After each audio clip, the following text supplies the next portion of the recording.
from a yacht you definitely can't afford. Weighing in tonight at 172 pounds, he is the fashionista of professional wrestling, Calvin Couture. Ladies and gentlemen, it is June 1st of 2019. Ryse Pro Wrestling back in the Stronghold. My name is Jim Amata, being joined by Pittsburgh legend Paul Atlas and Pittsburgh Independent star the Rev Ron Hunt. Gentlemen, we have an absolutely stacked evening as Ryse kicks off the summer here at the Stronghold. That's right, Jim. And up first, we're going to see a rematch of a main event we saw a few months ago on Uprise.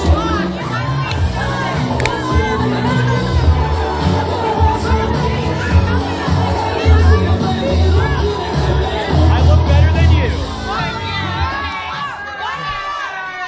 You might disagree. You know I look better than you, huh? Yeah, you do. Yeah, I am sexy. Yeah, you know what sexy is. And his opponent,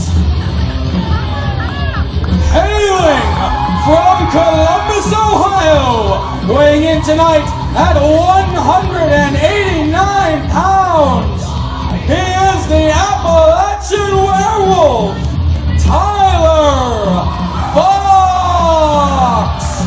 Paul, to your point earlier, this matchup, a rematch of the feature presentation of Uprise a few months ago in March, and it was Tyler Voxx quite literally making his Ryse career, earning a Ryse contract by defeating Calvin Couture, and since that time Couture has sworn that he will make Voxx's life miserable here in the Stronghold. You know, Jim, I would be remiss if I didn't say that little weasel BC Steel is not here tonight.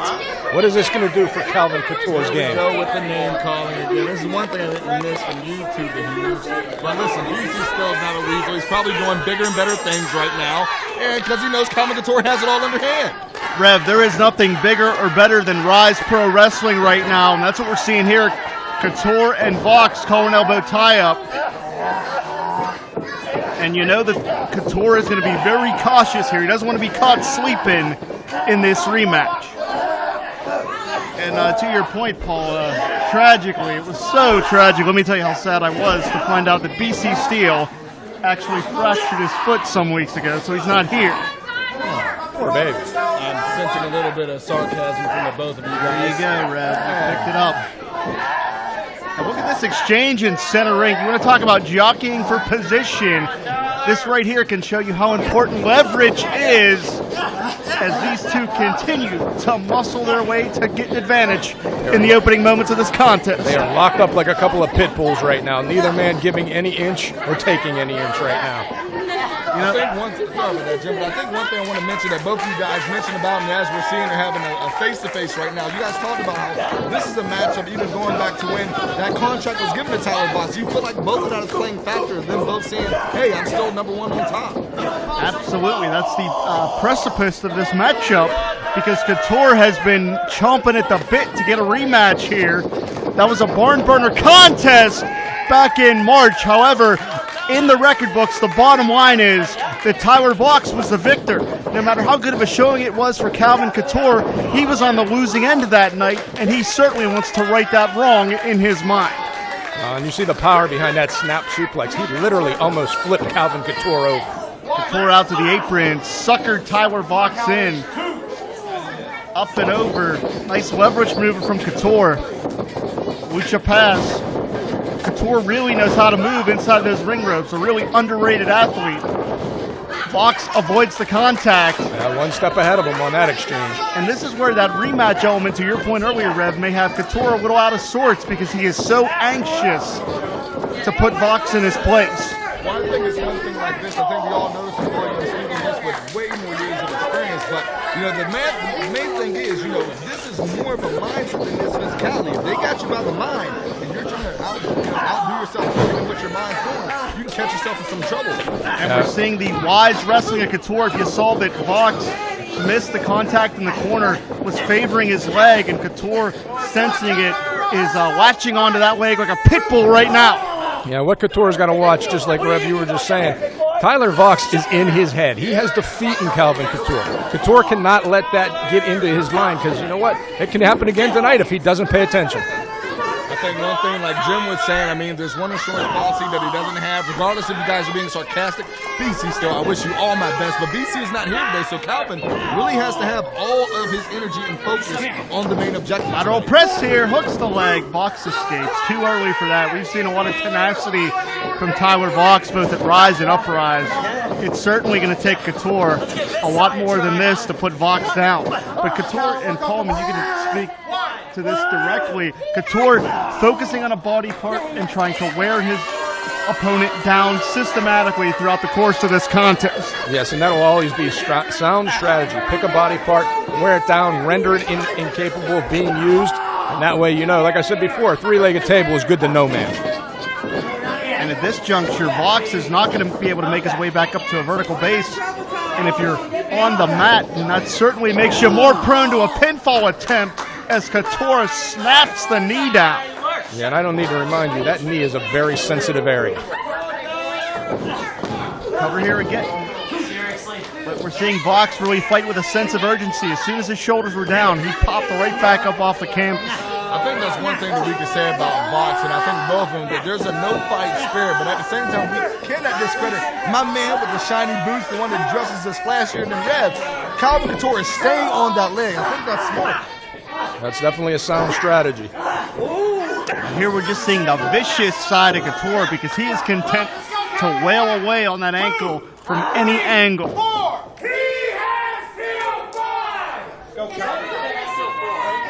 If you guys didn't know, they said he had until 5. Thanks for that. Didn't know if you could hear it, Paul. You know, age. Voxx trying to fight out of the corner. He doesn't want to be boxed in against Couture. Couture again getting a little overzealous, a little over-aggressive, and that's where you don't have BC Steel at ringside to keep him composed. Oh, but look at that. That knee just went out on him. He could not capitalize on it. And Paul just talked about that. Lateral press. Continue, Rob. No. Paul just talked about that, and I don't know if you guys just noticed, even with that kick out, it got slightly a little bit weaker than previous kick outs. I think because it didn't have enough emphasis when you're trying to twist all your body weight out to get the shoulders off the mat. Without a doubt, I can attest. Voxx is taking some damage here. I can attest to sensitive knee area. That's one of the reasons I sit up here with you two guys. Too many shots to those knees are going to end your career quickly. 2.5. 5 minutes gone by, 5 minutes. And again, I'm going to go back to without BC Steel at ringside, Calvin doesn't have that extra set of eyes. He seems just a little bit out of sorts tonight without BC Steel at ringside. I mean, can you blame him when you got a smart, intelligent, completely sophisticated, one of the best brains all of Ryse wrestling not here? You're going to be out of sorts. You got to agree with me one time. Man, knee shot right to the jaw, right to the side of the face. And Voxx has Couture up. Oh, but that knee gave out. He can't support the weight. It could be academic from here. I don't want to sell Voxx short, but it may be academic. Voxx again trying to go for some leverage here, driving. He got him! That quick! I think he pulled the hair. Fundamental backslide, and it puts Calvin Couture out again. The result of a pinfall. It takes just 3 seconds. Tyler Voxx. That quick, that's a reminder, just 3 seconds. Look out here.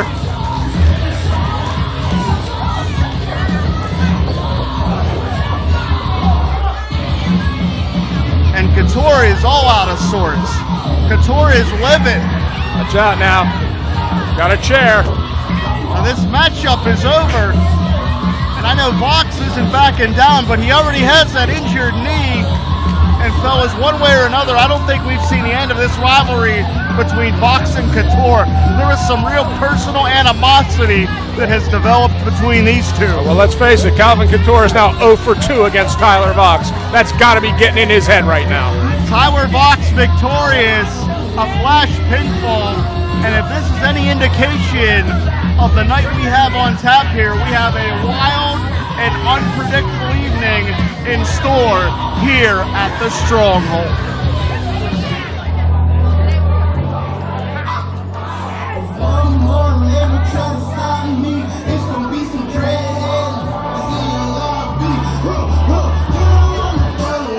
First to the ring, hailing from St. Louis, Missouri, and weighing in tonight at 195 pounds, he is the Iceman, Tony Johnson. I think I just smelled the jealousy from you two guys of a man that is great, a man that has a mission and has no smile on his face, the Iceman, Tony Johnson. I know you guys are angry. Admit it. I'm going to give credit where credit is due. Tony Johnson is one heck of a competitor there, Rev. I'm not going to take that away from him.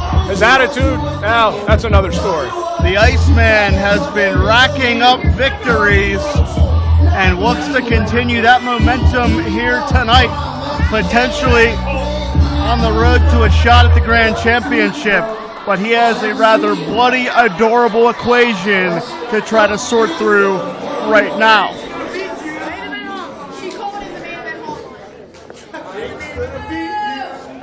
Ladies, gentlemen, whatever you call yourselves these days, I'm the Iceman, Tony Johnson, and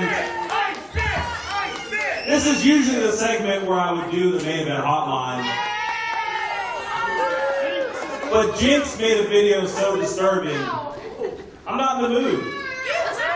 I'm not in the mood to let you guys hear the begging, the sympathy, the terror in her voice. She's not afraid. And if I'm going to be honest, you guys don't deserve to hear it. He's So right. all the hotline you get tonight is New Pittsburgh legend, greatest of all Ryse. Have a good night. Short, sweet, and to the point, gentlemen. Spared us of that main event hotline. I don't have to tell you anything.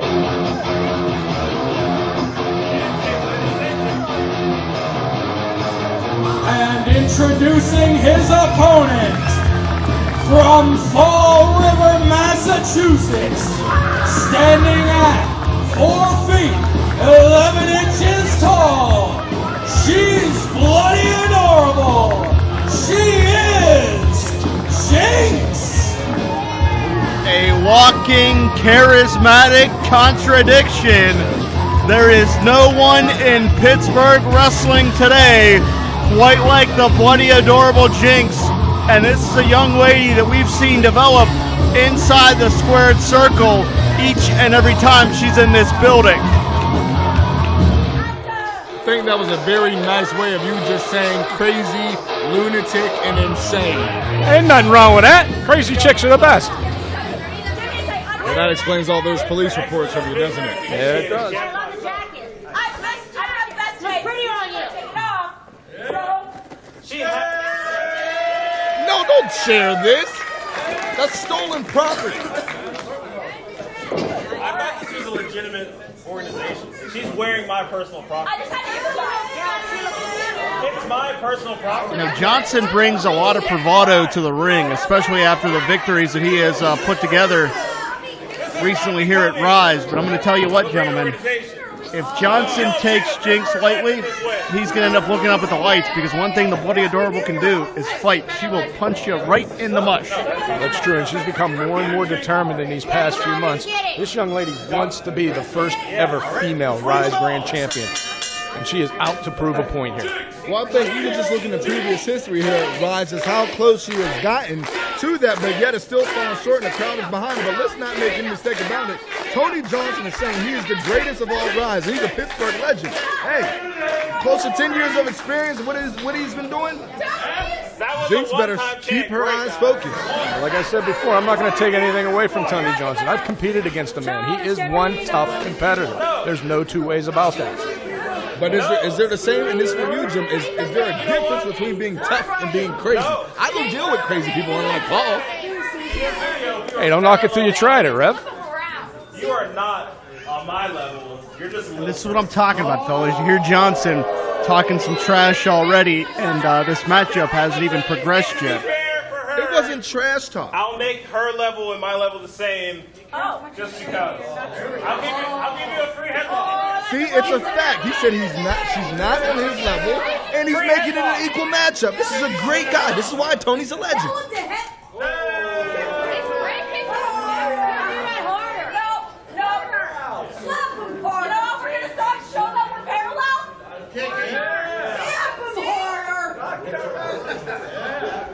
I don't know if a test of strength is on there. That might be a little too decision. But for crazy people, everything Now makes I sense. gotta go full strength. Full try hard. I told you, gentlemen, she overlooks.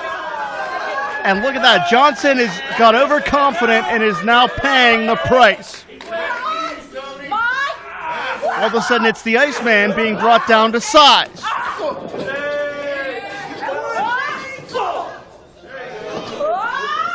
And already, Jinx, that unorthodox nature, is an asset as the Iceman finds himself face first on the canvas. Interception from Johnson, shoulders down. That's how smooth Tony Johnson is inside those ring ropes. I may not be able to stand his attitude, but he can get it done. You guys say cocky, I say confidence. I think that all just comes with the history that's behind it. But I mean, Jinx started off on a pretty good note. I think she has a lot of focus on what she needs to do. Jinx goes up and over, misdirection. Yeah, he might want to look to the side there.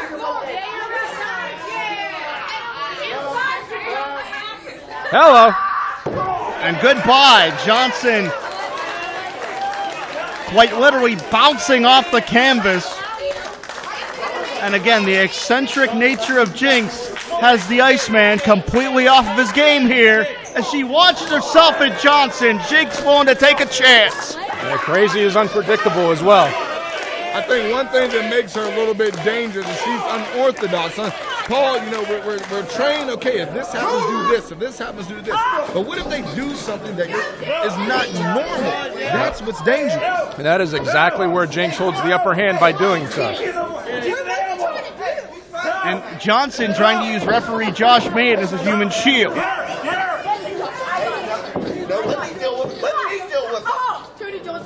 And a thumb to the eye. Very, I don't know what happened to her. very sportsmanlike by the Iceman. The real Pittsburgh legend he is, right? Hey, you do what all is necessary. I didn't see anything wrong. And Johnson just launches Jinx by the hair. And this is where that undeniable size and strength advantage comes into play for Johnson. Yeah, we talk about how determined Jinx has been lately, but I mean, let's face it, at the end of the day, she's probably like 120 pounds soaking wet, and you know, she's really got to come up with something here to fight against these bigger competitors. Oh, well, now you guys are saying this. What about being all optimistic? Oh, it's not about the size of the dog in a fight. It's about the size of the fight in the dog. Does that still play a factor here right now? My man, Tony Johnson, is taking control of this thing like the ref knew he would. I clearly pointed out that Johnson does, in fact, have a size advantage. However, this cocky nature that we're seeing right here, where he's going to act as if he's going to take Jinx lightly, will come back and bite him. Just wait and see. Because Jinx is too tough. We're talking about a young lady that competed in that Challenge of a Champion matchup with 5 of the top athletes in Ryse for the Ryse Grand Championship. She is small in stature, but she must be taken seriously because, as we're seeing in the ring right now, she will knock your lights out. Oh, by no chance, but is that necessary? But uh-oh. Johnson puts on the brakes using that height advantage. No, too small. Oh! Twisting backbreaker, extra torque for extra impact. The body of Jinx violently crashing down. Yeah, she's going to need to make a chiropractor appointment after that one. 5 minutes gone by. Hook the leg. 5 minutes. Did you guys hear that blood-curdling scream out of Jinx for her kicking out right there? She does have spunk. Come on, Jinx! I gotta say, I gotta give one thing to Jinx right now. She's staying alive in this. In spite of that devastating backbreaker, she's still staying alive. You gotta give that credit to her. Oh, without a doubt, like I said, this girl is determined more than ever to prove that she is the top of the Ryse roster.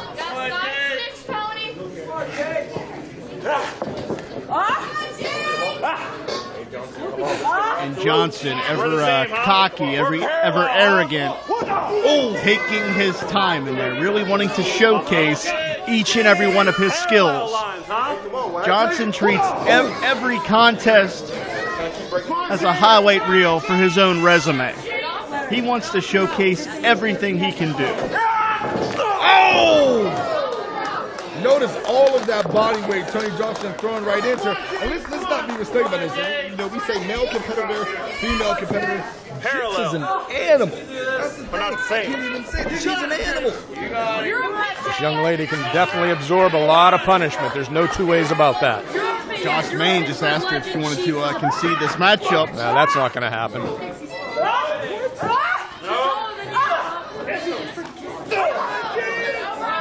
And you can see the contact as Johnson getting his jaw racked. Why are you not telling her to open up the fist? She's hitting him with a forearm. I can't see. And a headbutt cut Johnson right between the eyes. That's very disorienting. Now Tony can't see. Jinx goes up and over. Yeah, but Tony caught it. Watch out here. Out the back door. Sunset flip into the buckles again. Johnson's neck ricocheting on impact. And I think even just looking at that, you know, we got to get one thing to Jinx. Jinx knows that there's a size difference, but she's using the ring to her advantage. Underneath those turnbuckle pads is nothing but steel in the eyeball. Now, you might say she's crazy, but she knows what she's doing at all times in that ring. Jinx is fired up. Look out. Oh my God. Right on the head. She got dropped right on her head. Unreal. And I think that's all will, gentlemen. That's all will that's coming. She got spiked head first into the canvas. I have no idea how Jinx is even conscious. Let's face it, her neck could have been broken off Oh of that my move. God. If she recovers from that, she got spiked head first. She may have a neck injury. That was frightening. In fact, I don't even know how she's still standing right now. Oh! All right, this has to be. I will give credit where credit is due. Tony Johnson is taking complete advantage of this. Forearm here. I don't know how the hell Jinx is standing, let alone fighting. She got spiked into the canvas. You want to talk about guts?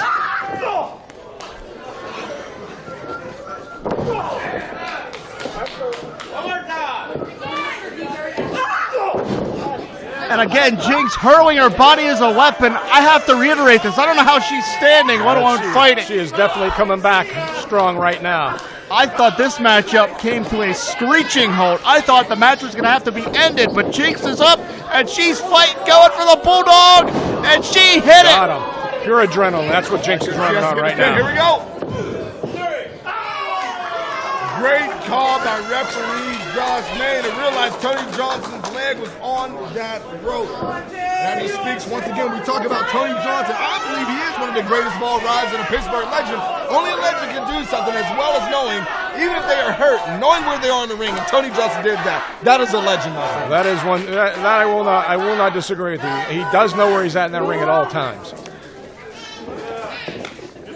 Jinx going for it one more time. Johnson telegraphs. Oh! And a beautiful kick. I have to give him credit. He had pinpoint precision. One. Foot's on the rope.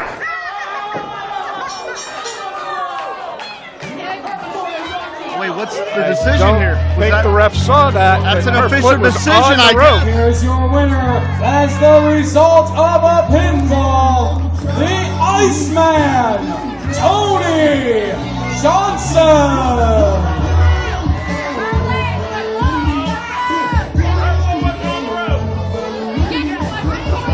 I don't quite know what you guys are fully talking about. The ref sees that Tony Johnson got the 3 count. It's that simple. But what he missed was Jinx's foot was on that rope. Johnson swept it away at the last second after the 3 count, but her legs were clearly on that rope.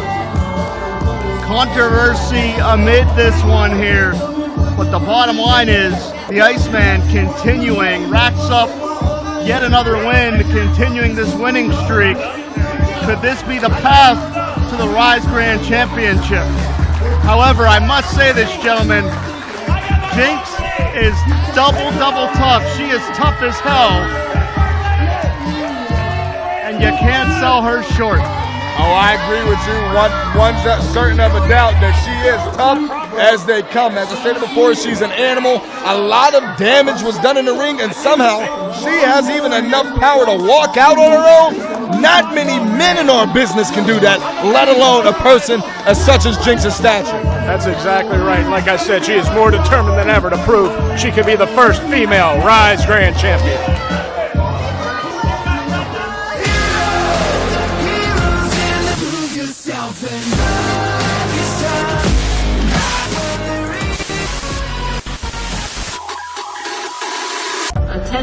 Attention, stand by for transmission.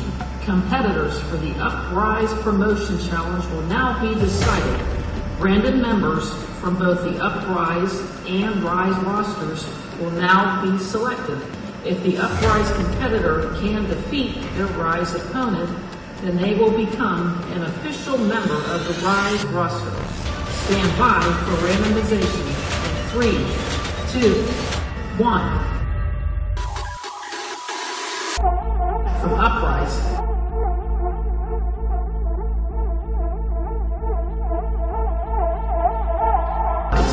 Chase Winters. And his opponent from Ryse.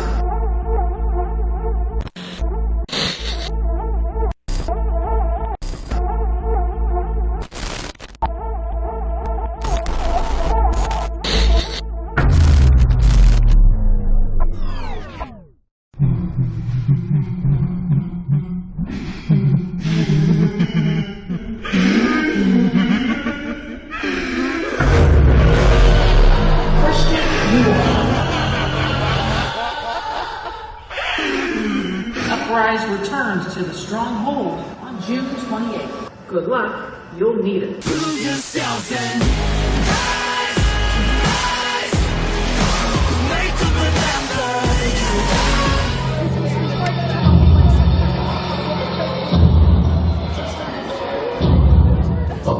First to the ring, from the French Quarter in New Orleans, Louisiana, weighing in tonight at 209 pounds, he is the Bayou Scarecrow, Christian Noir. He is soulless, he is violent, and he has no conscience. Christian Noir has cost Lee Moriarty several matches. Lee Moriarty was willing to do anything to get his hands on Noir and has agreed to these very macabre stipulations. Without a doubt, Lee Moriarty, one of the most gifted wrestlers. He's into a fight tonight. He's stepping out of his element here because he wants Noir that bad. And introducing his opponent,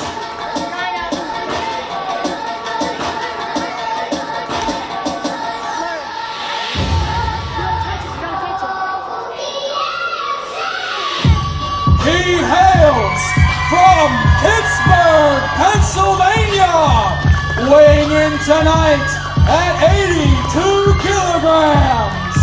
He is Tiger Style, Lee Moriarty. And in homage to his hero, the late legendary Bruce Lee, Lee Moriarty has the war paint on. Lee Moriarty is ready to go toe-to-toe with Christian Noir. And one thing that I want to mention, guys, and Jim LaMotta, you spoke on it with the war paint. I want to take it a step further. Typically, you guys, we see Lee with this smile.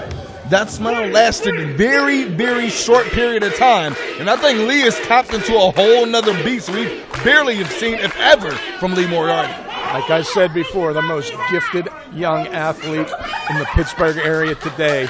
Lee Moriarty is willing to step out of that element That's how bad he wants to get his hands on Christian Noir tonight. But Jim, let me ask you a question, because Paul just said steps out as they're getting worked to the action right now. Stepping out the element, is that not dangerous to not play this match within your own? Oh man, headbutt to the collarbone, and that's exactly what you were talking about, Rev. A brawl, a fist fight is Noir's wheelhouse. Misdirection from Moriarty. Deep arm drag gets shrugged off. Heel trip sends Noir down to the canvas. And you can see the ultra aggression coming out of Moriarty right now. Shoulders down. He got it. He got him. Now keep in mind, the rules of this matchup, Noir would have a 10 count to get back to his feet, technically what some have called a Texas death match.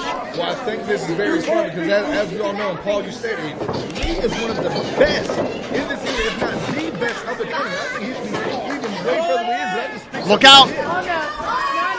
Moriarty's not waiting, gonna press the advantage. I have said it many times before that Lee Moriarty is money. He is without a doubt the best competitor I have seen in a long, long time. But this has nothing to do with competing. This has nothing to do with catch as catch can. This has nothing to do with Tiger style. All Lee Moriarty wants to do right now is fight.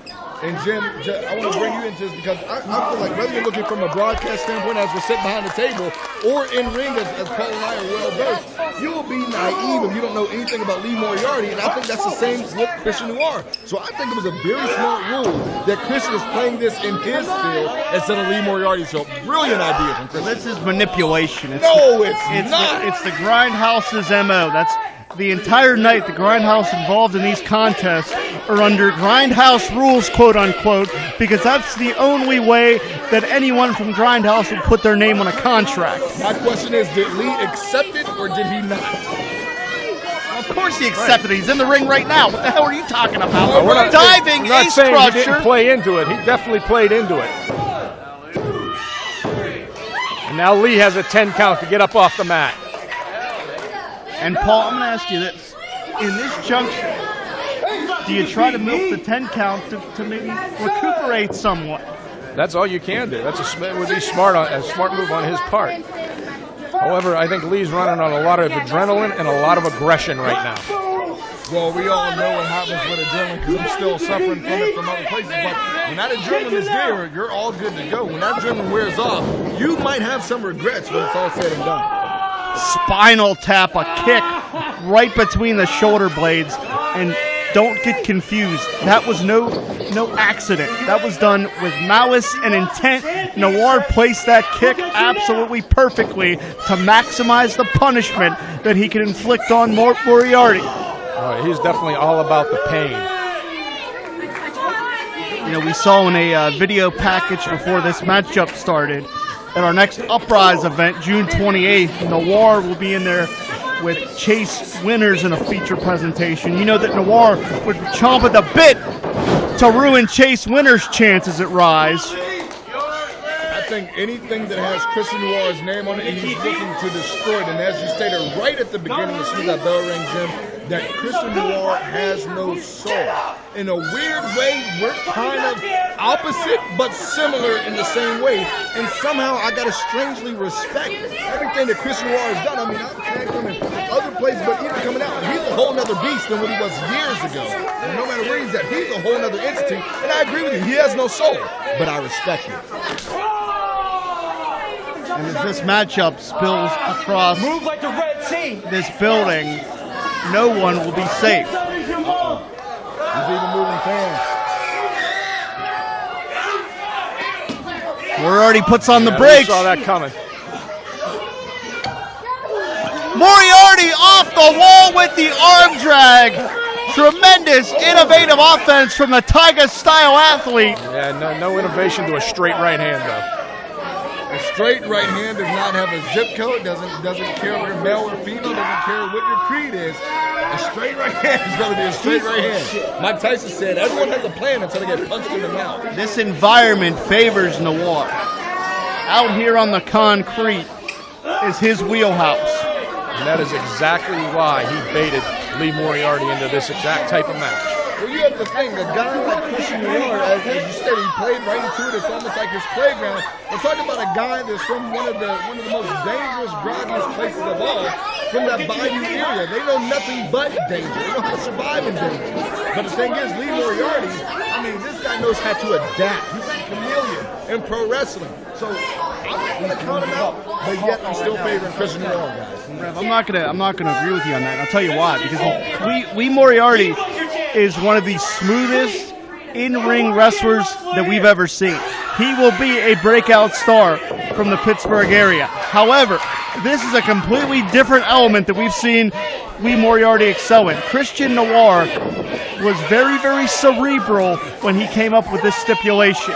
He wanted to take Moriarty out of his traditional element, and that's exactly what we've seen so far with this wild matchup, which is spilling in and out of the ring very frequently. Now, but on the other hand, those uppercuts called, but Lee is throwing right now, it cuts you like a knife. No one throws a harder European uppercut than Lee Moriarty. Oh, small drop. Did you see how Noir left his feet for added impact on that one?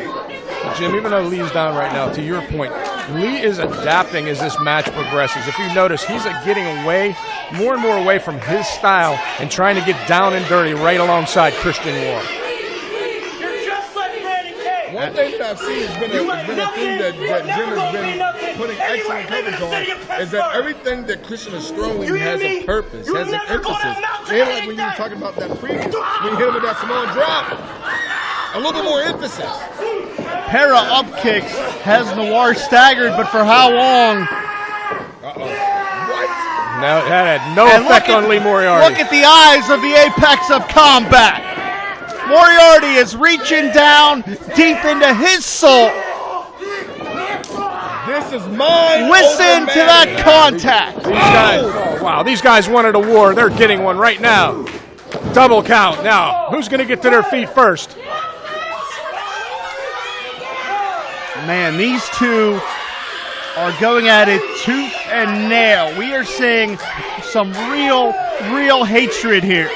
This war between Ryse and the Grindhouse has really amplified in the recent months. Both men struggling to get to their feet before that 10 count. I think this is a perfect, excellent example of how bad do you want it. You guys are saying, Paul, you stated, Jim, you stated, Lee has been digging into a whole nother beast that a lot of us have never seen before, but at the same time, Christian's trying to stay on him, as we can see right now, trying to stay on him as much as possible. Noir elevates Moriarty, dropping those 12-6 elbows to escape. Noir charges in.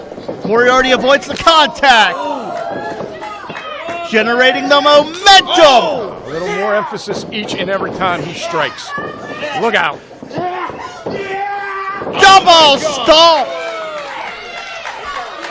Lee has to roll over with any might, but notice Kristy Noir is allowing there to be room, rolling to the outside of the ring so Lee can't pin him. That's smart thinking. Creating some space, you're absolutely right. And Rev, I know that you haven't been here in person in this building. However, you've been following these events through IndyWrestling.us. Yes. You've seen the hatred, you've seen the animosity. Yes. And we're seeing it spill out in the form of this matchup right here. You know what? I say one thing. We think Indy. Oh my God! Suicide dive to the bottom rope. He's leaving it all out now. He's pulling out all the stops. There may be no chance that Moriarty will not take to get some retribution against Kristy Noir. Jim, did you see that look in Lee Moriarty's eyes? Rolling pump kick floors Noir. And the look of desperation on Moriarty's face tells the story. It's that adrenaline, that will of not wanting to stay down, even though they still have that additional 10 count. But Jim, as you were saying, I want to jump to this again. I was unfortunately unable to be here for a while, but being able to stay updated on IndyWrestling.us was great. Great. You see the intensity, but there is nothing like being here in person right now. It's a whole nother vibe. You can feel the hatred radiating through this building. You can feel the aggression, the animosity between these two. Oh! Moriarty's head had nowhere to go that time. and the unorthodox, violent nature of Noir. Shoots the half. Lee gets that shoulder up. Paul, I'm going to ask you. You've had some very hellacious rivalries throughout your career. When someone is this personally invested, when there's this much personal animosity, how does it play with the mind games? How does it affect someone's preparation and execution of their game plan heading into a matchup? All traditional preparation goes out the window. You only see one thing and one thing only, and that's blind rage at the person in front of you. You want to end them before they end you. And I've been in street fights, I have been in weapons matches, and I tell you what, nothing gets down and dirty like those. But this right now, this is amazing. This is a very physical contest here. Innovative flatliner from the apex of combat. Barely getting a shoulder up. Moriarty seems to have another idea. Blood, guys. Lee wants to end him right now. Going for that flatliner, and Noir bouncing on impact. That took a lot out of Lee, too. Both men down. And guys, I want to bring emphasis to this. Hold on, wait 1 second. And this makes perfect emphasis on what I was trying to say. I want to bring emphasis to this. The theme of the night is a typical match. It's 3 seconds and it's over. Now, on top of them having to get that 3-second pin, now they also have an additional 10 seconds before, I guess it's official. Is that correct? That's correct. You have to keep your opponent down for a 10 count after a pin or a submission. Totally untraditional. And gentlemen, we may be here for a while. Yeah, you just don't have to pin your man. You have to render him incapacitated. Paul, you can appreciate this reference. The late Dory Funk Sr. was a pioneer of the Texas death match, and some of those contests took hours. Wait a second. Oh, what was that? We just missed it, Noir. What? Where did that come in from? the world? Oh! The stomp spikes Noir. I don't know where the miss came from. And Moriarty digging down to an evil side. My thing is, where in the world did that miss come from? How in the world did that happen? We have never seen that from Lee Moriarty. And I would have never expected that. Moriarty. And wait a minute, I think Kristy Noir is going to be beat by his own game.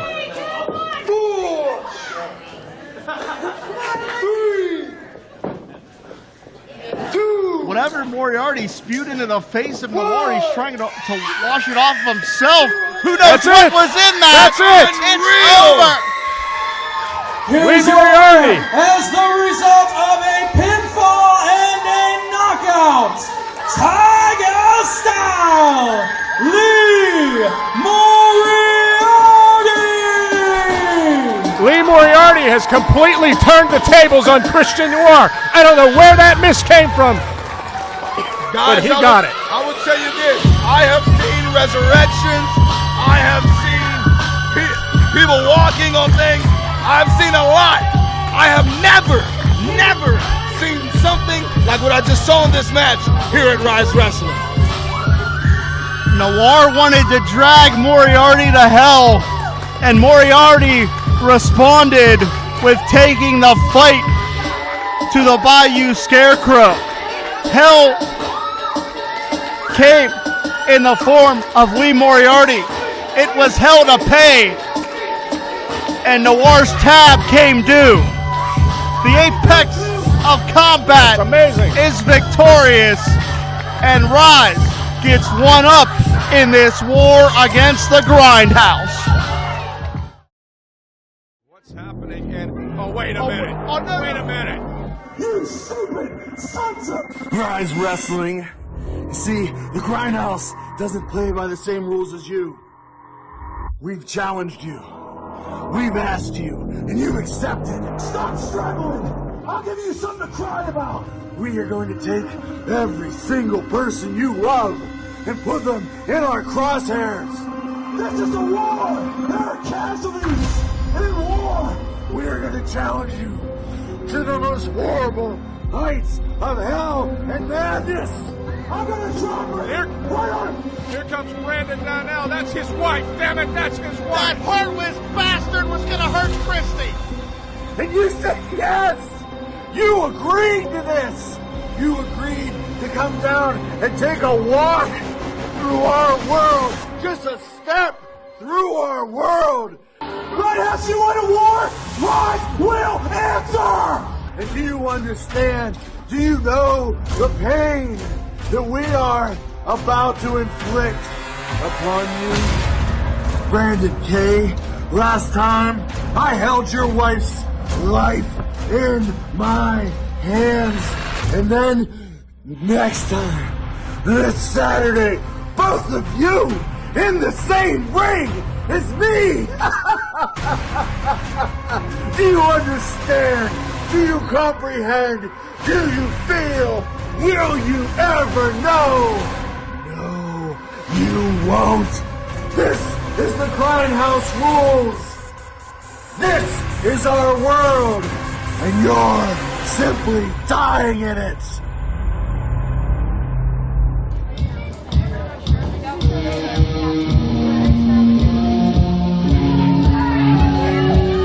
Making his way to the ring, hailing from 42nd Street, and weighing in tonight at 275 pounds, he is Shirley Doe! You are looking at the eyes of evil. One of the most sadistic, one of the sickest, and a completely heartless individual. Last month, we saw Shirley Doe threaten Kristy K., Brandon's wife. Like I said before, you do not put your hands on another man's wife. Shirley Doe is the conductor of the orchestra known as Grindhouse, but tonight, Brandon K., he's not out to win a match, he's out to kill Shirley Doe. And if you're wondering why Kristy K. is officially involved in this matchup, is because that is the only way that Doe would put his name on the contract. Yeah, the master of the mind games. And Brandon K. wants to tear Doe's damn head off so bad that Brandon was even willing to put his name on a contract that puts Kristy K. in an official matchup. I mean, my whole thing with this, typically I would say that I can agree, but in a way, when you get someone's wife involved in it, it does bring a little discomfort to me, and the fact that now Kristy K. has to, I guess by contract, be obligated to this match, it brings that much of a discomfort to me. I mean, we're dealing with both owner, Brandon and Kristy, being husband and wife co-owners here at Ryse.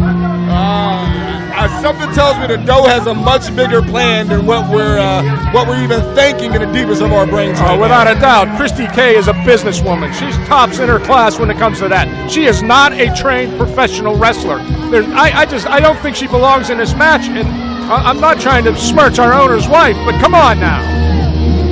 Well, Shirley Doe, for 25 years, a quarter century, Shirley Doe has made his way in professional wrestling by being absolutely sadistic. But this is too far even for Shirley Doe. Typically, I don't agree with you, Jim, but I gotta agree with you on this. I mean, as I said in prior, a contract is a contract, and I understand what Brandon's trying to do. This is the only way that he can do it. He really wants his hands on him, but I don't think this is the way to go about it. And Doe is reveling in this. And introducing his opponents.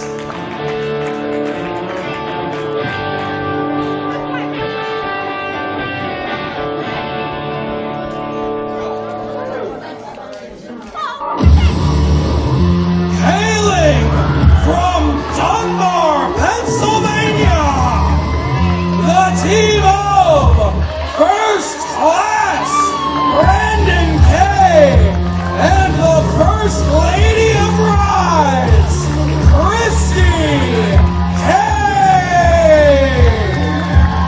Gentlemen, normally I'm thrilled to get a chance to call a Brandon K matchup, especially during this retirement tour of 2019. But I've got to be completely honest with you. I am very, very nervous and very, very uneasy with Kristy K at ringside when Shirley Doe is inside the squared circle. Paul, to your point earlier, this is no place for Kristy K. No, it's not. I mean, I love her to death, but man, I am nervous as all get out for this match. And let's be clear. I mean, to your point, Paul, I am not downgrading Kristy in any sense of the word. I don't think I'm breaking the fourth wall when I tell you that a lot of the administrative end of Ryse is done by Kristy K. She does a lot for Ryse Pro Wrestling behind the scenes, things that aren't seen in front of the camera, taking care of all the administrative stuff. But this is just not her environment, and quite frankly, like I said, I am very, very nervous right now. And normally I trust Brandon's judgment 100%. I trained the man. I know what he's like. I know what he's made out of. Look out. Look out. Go from Jump Street. But I'm sorry, I got to question his thought process in this one. Well, I think I know what Brandon was trying to do, even in the midst of it. Because you remember when he made the video, this right there on Ryse's Facebook page and all the social media, he said, "Just do as I say." And look at Kristy wailing away on Doe, and he deserves this and a hell of a lot more. A small measure of revenge for Brandon and Kristy. And as I said, for some reason, it's just like my guts. I can't fully put things into words. But going back to what Kay and Kristy were talking about when Kay was so confident in the video from Doe, he said, "Kristy, just do as I say. Do what I say and just focus on this." Hopefully, if she can do that, we can all walk away happier. But I really don't know about it tonight, guys. I really don't. I have a bad feeling. Now, Kristy may be getting overzealous here. Brandon getting her out of harm's way. Back in there. Gentlemen, I know that Brandon would literally do anything to get his hands on Doe, but you have to wonder, what is the mental aspect? How distracting will it be? How can Brandon concentrate on someone as dangerous as Doe when he's got to worry about the well-being of his wife standing on the apron? Yeah, and as long as he's got the upper hand, I'm good here. But, at some point, Shirley Doe as well as I do. He's going to pull something, and once Brandon's down, I shudder to think what might happen to Kristy. He's killing me. To tell you the truth, if Brandon ends Doe's career in this matchup, quite frankly, I wouldn't shed any tears for it. And this is one of those things, when you're dealing with a guy like Shirley Doe, an entity, you have to have 100% of your focus on Shirley Doe. Jim, as you were stating, when going into him now worrying about his wife and Doe, you have to be 100% focused. Could that be a handicap itself? It's without a doubt it is. Brandon needs to develop some tunnel vision and try to stay on Doe, because as he's worrying about Kristy's well-being, if he hesitates in there with Doe, he's going to have to worry about his own well-being. Because if Doe could injure Brandon K in Brandon K's own promotion, that Doe would revel in that. He would absolutely love it.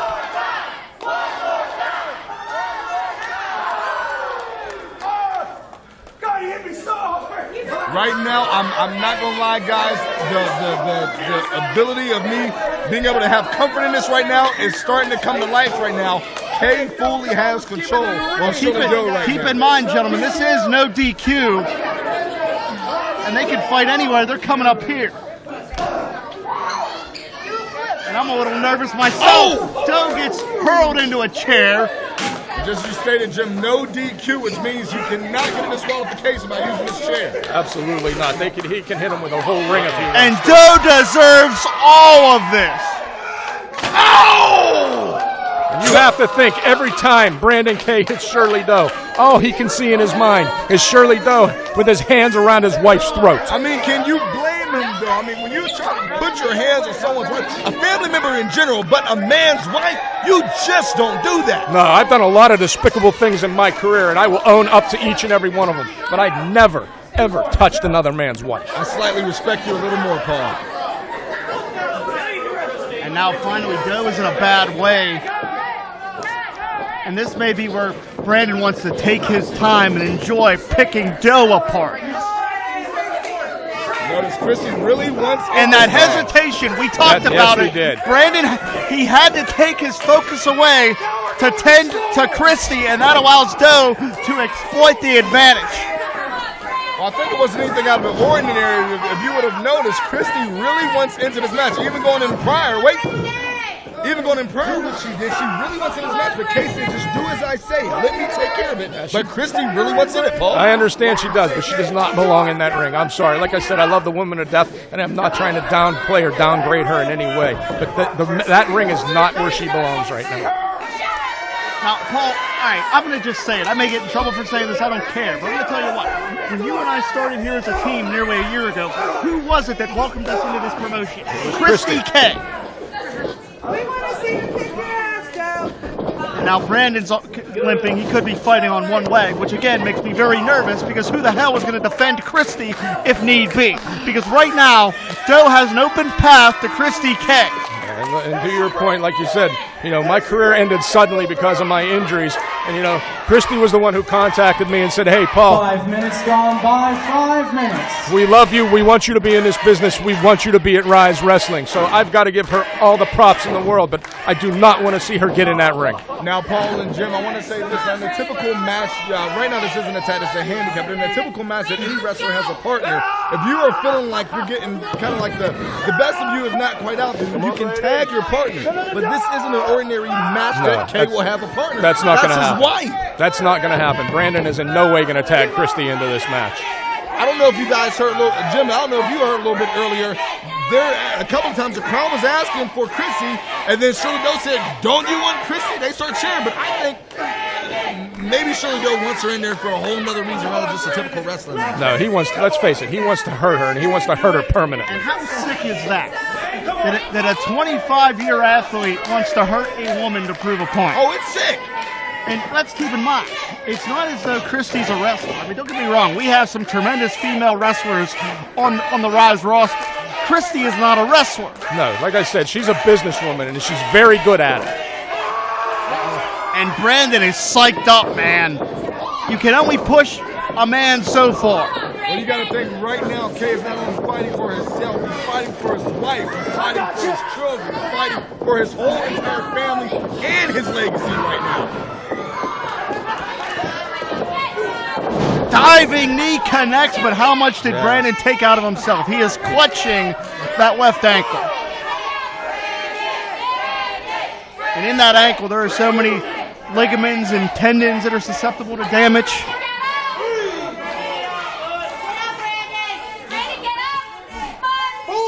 And Kristy's asking for a tag, but I have to advise against it. You know what? I've been saying it all night. I respect you. I mean, I'm upset that she's even out here right now, to tell you the truth. You have to think how dangerous this is in general. Brandon avoids the contact. Doe hits the corner. Wait a minute. Like, Kristy just tagged herself in. Did that on her own. I don't. Hey, Brandon's down. Brandon's hurt. This could get out of hand real fast. And I can't say that I'm really into this right now. Doe is like a wolf in sheep's clothing here. He was bagging off, but he's trying to sucker Kristy in. Brandon latches on to Doe's ankle. Once again, no look out. Red gave her a kendo stick. Kristy's got a kendo stick. Look out. Hell have no fury like a woman scored. And she is going to town on Shirley Doe. Hit him, Kristy, hit him! Right to the skull! Between the eyes. She's swinging. It's like the Babe Ruth of Ryse Wrestling right now. You can hear the crack of the Singapore cage. She is setting up for the super kick. I can't believe it! She is setting up for the patented super kick. And the crowd wants it right now. Brandon took it from me. Kristy's taking it from Brandon. Wait. Look out! A K specialty. Another one. I'm sorry. Brandon, go to the top. Go to the top. Kristy is calling for Brandon to go to the top. Brandon looking to end this one. See Brandon told her, get in the corner. Whoa. Megan Meyers just blew past us. Myers is. Look out! She hangs up Brandon, and she's as psychotic as Doe is. Wait a minute, what the hell is she doing? She has. Those are handcuffs. She has handcuffs. What is going on here? No, we can see where this is going. This is not going to end well. What is going on we here? We need to stop this. We need to stop now, this. Wait, Kristy's got a hold of Megan now. Spear to Megan Meyers. Kristy K is fired up, Kristy but I don't doesn't realize this that is Brandon's not been a good incapacitated. idea. Not in the least no, bit. No. Wait a minute. Don't you do it. All right, we need to stop this right now. Something's got to happen here. Brandon is handcuffed. What we saw before, guys. Yeah, but Brandon can't get to her. He's handcuffed to that rope. This is a bunch of crap. Brandon has been restrained. I got you guys live. No. Hands. Nothing personal, Kristy. Let's let bygones be bygones. That bastard has to let her go. Is get on your hands and knees and say, "Come on, let her go." House is better. Get down. Paul, she's crying. This is ridiculous. In front of these stupid idiots, I will end your wife's life. You will be cleaning her diapers. Oh, this is despicable. This Brandon's being heartless forced to bastard. tap out. Brandon, you're a smart man and a stupid one too. No, wait a minute! Oh, What in the world that just happened bastard. here? This is ridiculous. Your company's dead, and so Come is your on. life. I gotta go check on Paul just left. No, Paul Atlas. Kristy's hurt. Rev, we need people out here right now. Hey.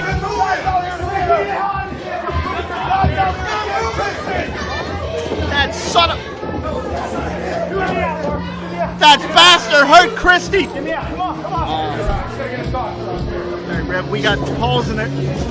We have Doctor. Jesus. I think they just cut the handcuffs off the bomb.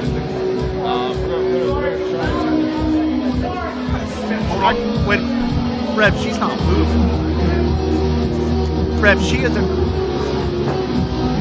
moved at all.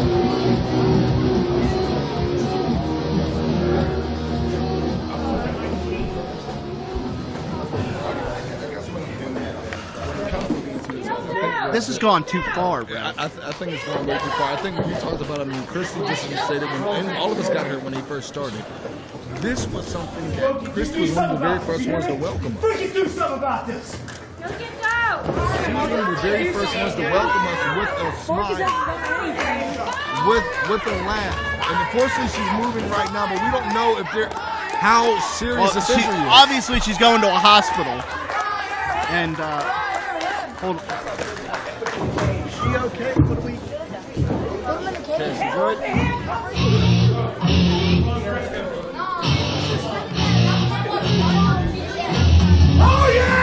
First to the ring, from Chillicothe, Ohio, weighing in at a combined weight of 410 pounds, pure trash, Ron Mathis, and a mobile home wrecker, Bruce Gray. We're gonna have to try to reset here. Quite frankly, I'm a little shaken up. I'm sorry if I'm not at the top of my game right now. Paul, I'm gonna ask you if you try to do the best you can. Yeah, we're gonna try and put this back together, but I'll tell you what, that is the most despicable thing I've seen in my 30 years in this business. It's vile. But we are gonna see a tag matchup between the main event. Chaos hasn't happened already. Now wait a minute. Mathis and Bruce Gray are waiting and they're going to blindside the main event. Opponents.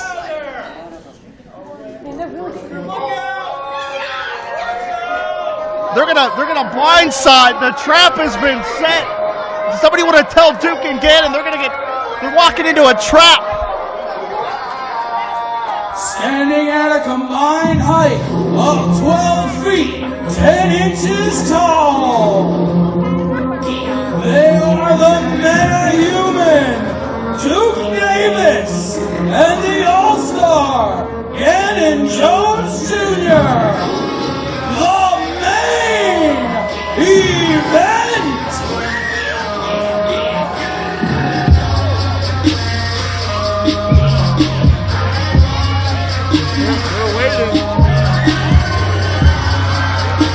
And Hey,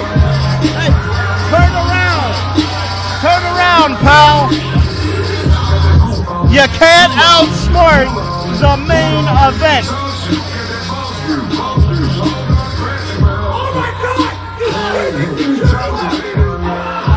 Oh, look out.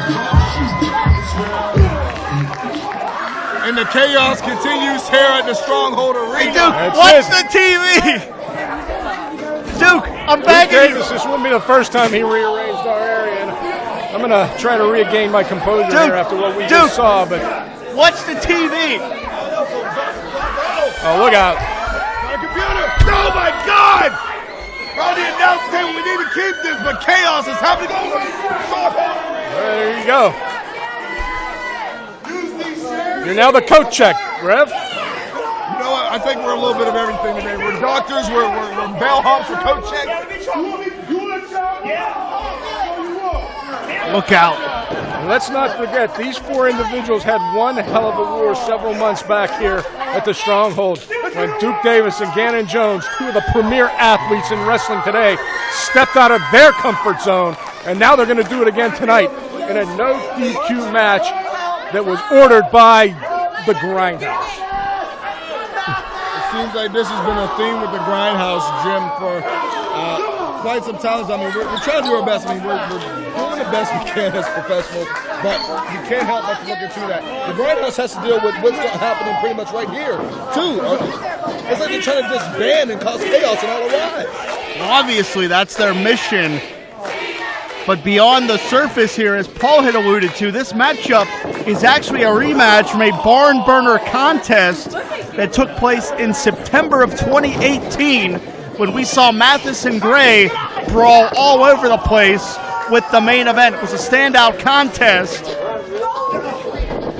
And with cover here, Ron Mathis, of course, a well-established veteran in the Midwest, has won championships all across that region. A former Rockstar Pro heavyweight champion, a former CZW, that's Combat Zone Wrestling heavyweight champion, and Bruce Gray has been turning heads everywhere he's gone as well. Oh, there goes the pass off. And what has been a chaotic evening continues here as the body of Ron Mathis crashes to the canvas from a very, very effective textbook suplex when you're as tall as the metahuman. Metahuman calling out the cadence there.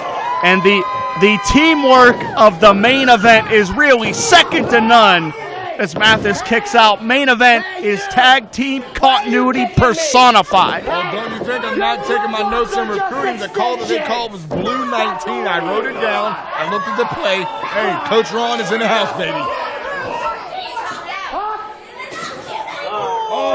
That's probably going to be the biggest mistake of this man's life.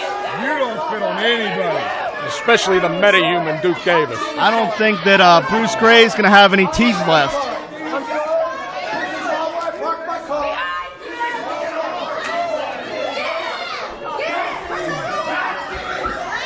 You're not going to get any taxi out here at the Stronghold, I'll tell you that. Yeah, Uber don't service this area. Oh, he's going to get a lift, all right.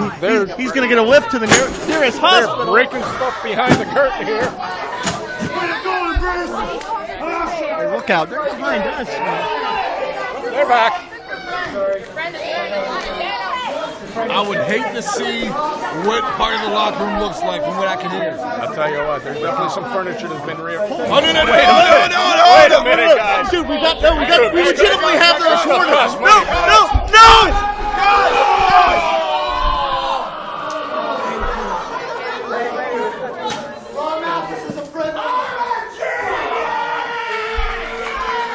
I didn't sign up for this. I'm not saying I agree with it, but thank God they didn't do what they were planning on.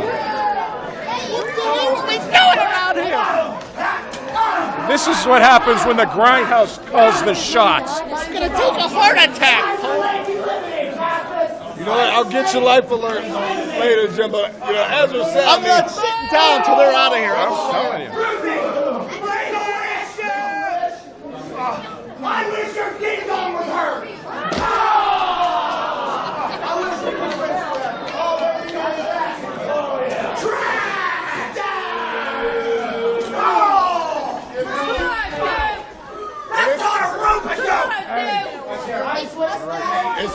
guys, it's Bug Gym is chaos all around.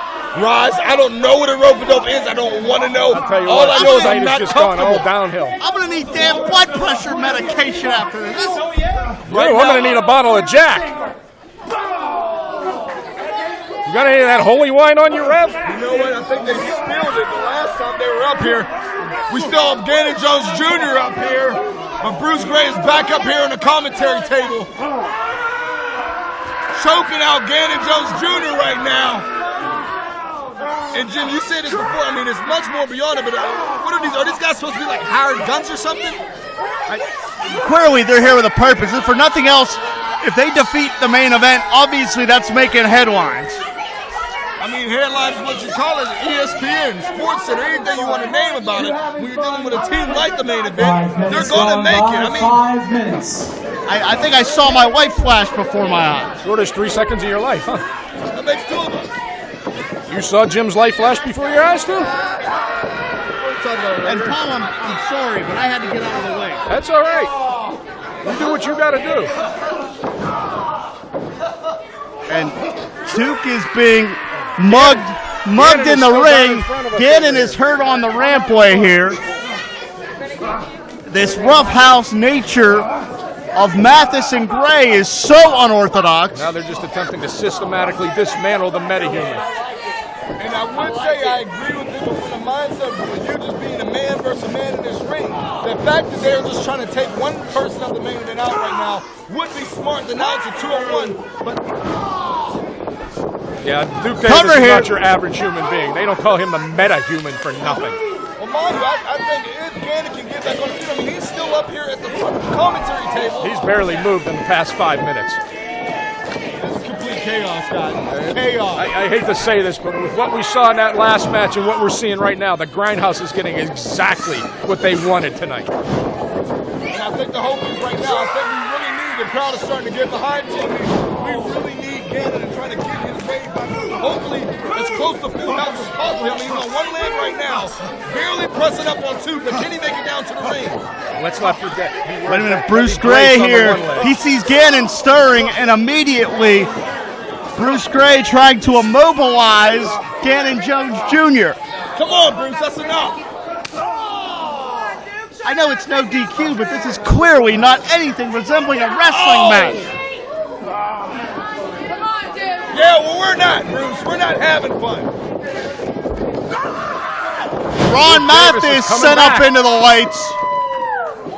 But there you see Duke has the sight of his tag partner laying on the concrete.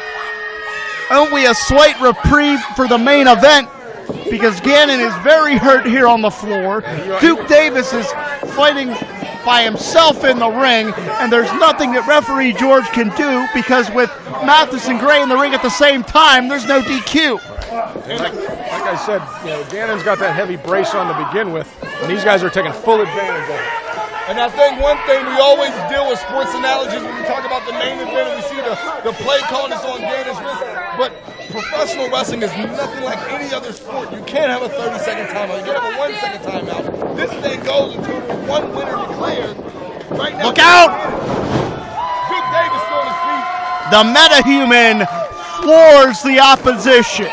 Now, Jim, talk about this again because you talked about, I mean, and both of you as well, Paul, this is the metahuman. This is not the ordinary guy.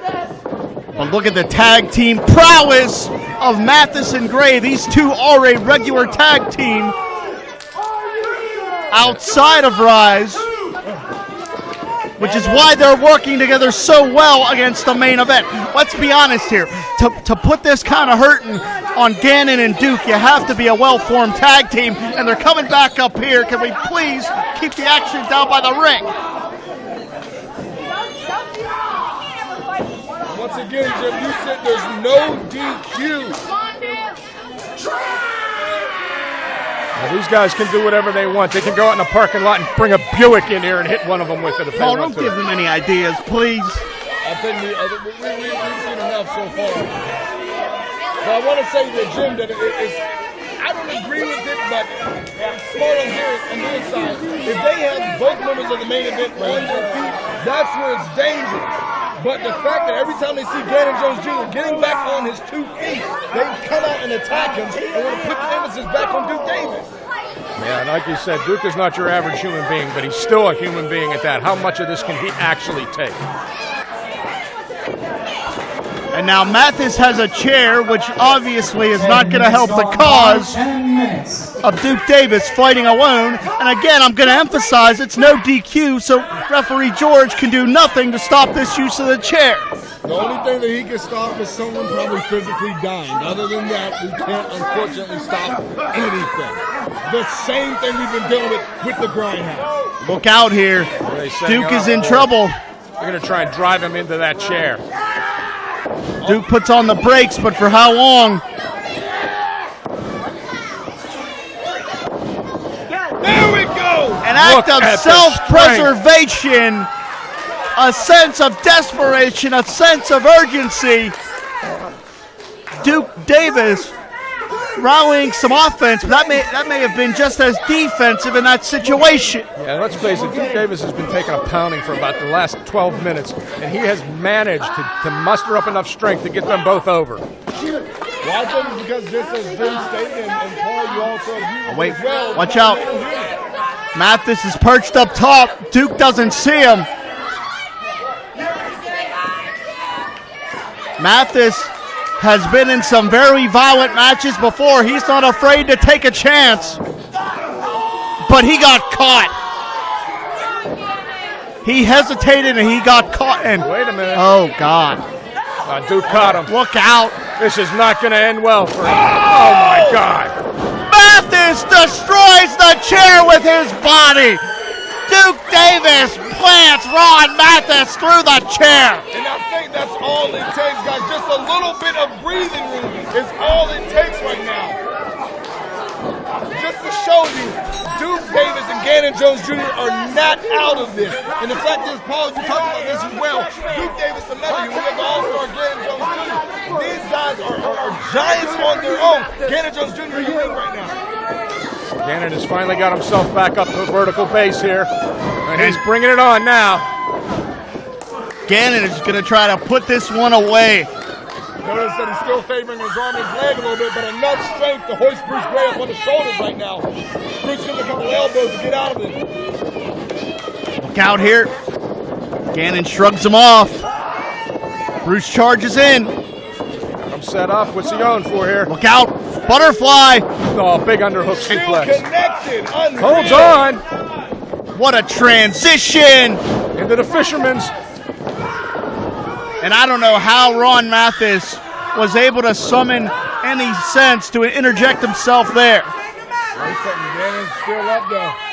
Ganon's back up on his feet. And this is almost like that overtime strength that kind of happens right after that fourth quarter, guys. Look out! He caught him. Exploder suplex drops Mathis right on the back of his neck. Straight muscle. This is all will. This is test. Wait a second. Oh! Wow, what a hand. What a straight right that was. He's got him up. Fall away slam, and very reminiscent of their original matchup. Mathis and Bruce Gray are taking the main event to the limit. We rarely ever see the main event sustain this much punishment. Oh! Tornado DDT, and Ganon got absolutely stuck into the canvas.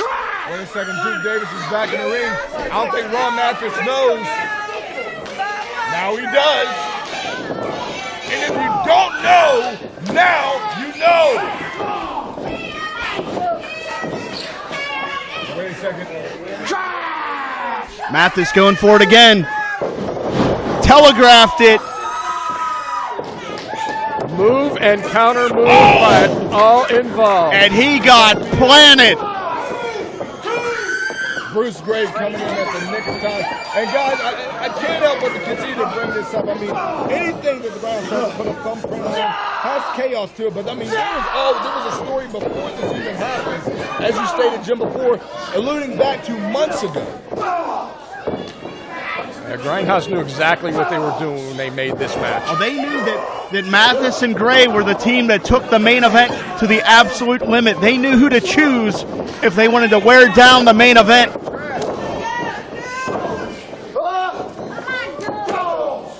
Rolling right hand by Bruce Gray staggers the big man. He connects with a second.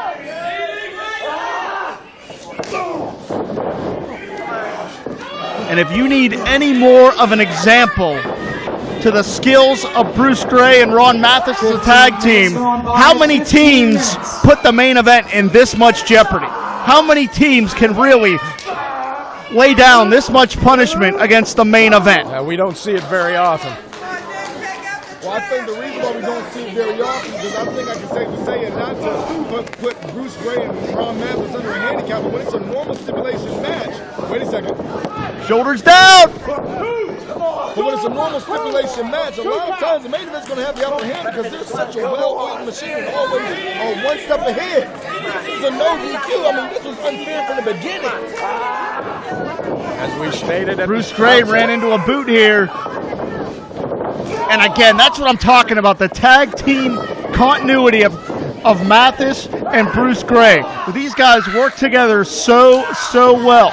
We're going to say something, Paul? So I'm going to say, as we stated at the outset, this is not the element of the main event. They are not fighters, they are athletes. Absolutely.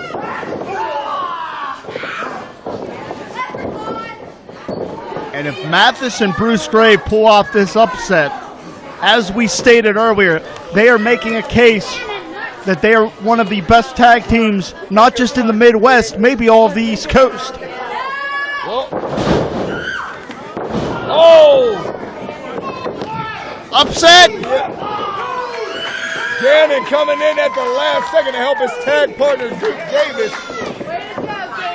We've seen some tremendous tag matches in the 2-year history of Ryse Pro Wrestling. This may stand out as one of the wildest and one of the most competitive because you are seeing 4 athletes fight it out. They are holding nothing back here.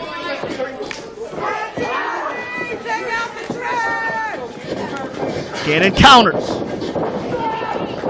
Oh! And Bruce Gray gets dropped. He got him.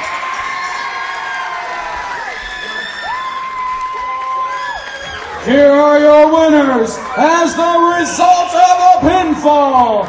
The meta-human Duke Davis, the All-Star Ganon Jones Jr., the main event.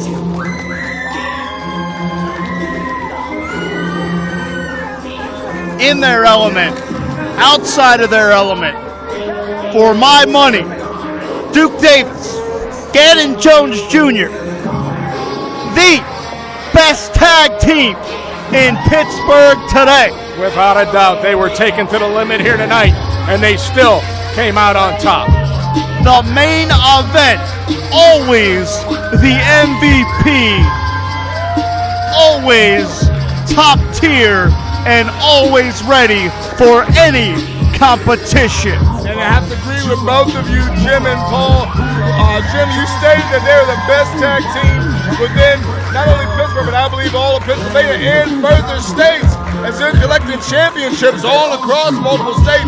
And as Paul, like you said, I still don't think that we have seen the top best of them, but yet the main event's able to adapt no matter what, and I'm glad that they're able to grab a win tonight. Without a doubt, I was a tag team specialist the majority of my career, held regional and national titles, and I have never seen a tag team like the main event. Seems like there was a little dissension, a little bit. They know it was a hard-fought contest. A little bit of sportsmanship there we're seeing. And now, the question that remains is how long will it be until the main event comes for those Ryse tag team titles? First, making his way to the ring, hailing from Truth or Consequences, New Mexico, weighing in tonight at 231 pounds, he is the Gavel, David Lawless, Esquire. We are back here, the second half of Ryse Pro Wrestling at the Stronghold, June 1st of 2019. My name is Jim LaMotta. being joined by Pittsburgh Wedgie and Paul Atlas, and bringing us our scouting report, the wonderful, the lovely, the very talented and intelligent Wola Bradbury. Wola, how the heck are you doing? Oh, shucks, Jim. You're making me blush. I am doing very well. Tonight is a very exciting night, especially for the new debuting, the Abominable CPA. I've done a lot of research, not only on him, but unfortunately, David Lawless. And let me just tell My condolences.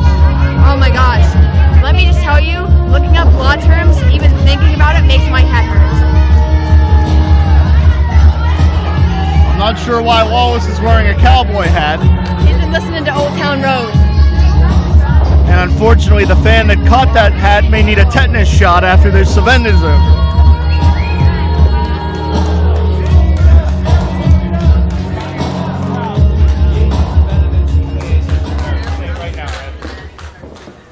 Ladies and gentlemen, David Lawless has told me to remind you that attorneys are better than CPAs.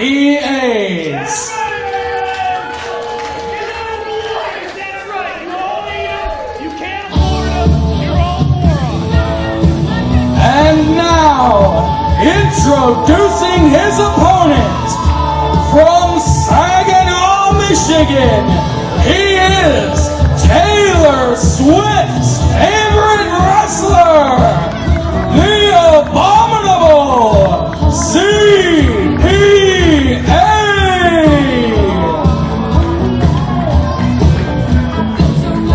Well, we have a warrior and a taxman. I think Paul Atlas is steaming to my right here. I tell you what, I think I might have to check out for a second here. They both might be looking for me. How can you not be happy when you hear this song? Johansson's got to be loving this matchup. CPA against the Gavel. I mean, there's still that incident from the 80s they're looking for me for. I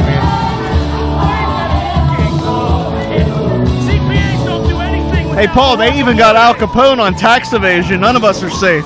this is true. Us paisans got to stick together. I'm telling you, as a kid, I wasn't impressed with magicians. My family made people disappear all the time. Better be careful. I don't know if even the statute of limitations are up on that one. Yeah, well. It's not my season, but next year. All right, well, tell us who in the world is CPA. I mean, I'm familiar with this guy, but we have many people very new to the CPA here on IndyWrestling.us through Sidekick Media in association with Smart Mark Video. Tell us what you know about the Abominable CPA. Well, Jim, well called. The one thing I absolutely love about Ryse Wrestling, it is the place for opportunity, and we're seeing it here tonight. Obviously, with the debut of the Abominable CPA. However, and he's taking his pants off. The thing is, calm down, Wola. Sit down. I'm fine. But the thing is, with the Abominable CPA, he is. No. If Lawless takes his pants off, I'm not kidding, as a shoot, I'm leaving. I'm gonna look away. The thing with CPA, he has extensive travel. He's been in Shikara. He's a regular in CZW, AIW, WrestlePro, NovaPro, and even Impact Wrestling. That is a phenomenal resume. He has a very accomplished resume, absolutely all over the place. It's my comfort time. And as I don't know if you saw coming to the ring, underneath that shirt is a Taylor Swift tank top, which is a huge influence to him. Which, oddly enough, his other influence is The Undertaker. Think of that pairing, you guys. Hey, Paul, what's your favorite Taylor Swift song? Who? Exactly. Thank you. He's got a blank space, baby, and he'll write your name. Thank you for that compliment. You kids today and your wacky music. You just gotta get with the times, Paul. Paul, we need like some Santana jam going on. There you go. Can we borrow the rights to that? I think we can. Listen to some My Girl, Just My Imagination. Papa Was a Rolling Stone. I can't imagine what's going to happen in this match. Wherever Lawless lays his hat is his home, which is over there, that way. CPA rolls through. He keeps rolling like Limp Bizkits. Lawless don't know what to make of this, and I got to be honest with you, neither do I. To quote the great Neil Young, hey, hey, my, man. And yes, I completely crowbarred that in there. But I don't think Lawless is too impressed here. No. He doesn't want to be made a fool of. I wonder if he's going to break out that, what do you call it, feng shui Lawless that we saw last month? Tung Su Lawless. Oh, man, I hope not. One thing I can't believe is Lawless actually subpoenaed CPA because he's been wanting competition here in Ryse Wrestling. Can you subpoena a wrestler to force him to wrestle a match? Apparently, I saw the papers. That sounds like something from the territory days. Really? DDT from the CPA. I think That's one thing I never thought I'd say. Jerry Jarrett's rolling in his grave if he was dead right now.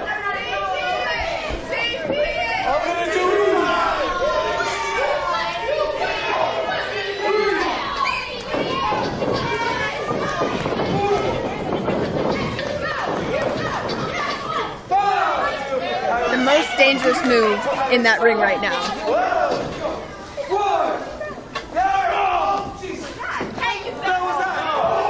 I'm asking myself the same question, pal. What the hell was that? Maybe that was the subpoena.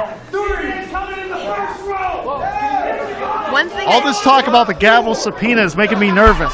it makes everybody nervous. The thing is, I'm leaving that one alone. I do have to point out that David Lawless does have technically the home field advantage here.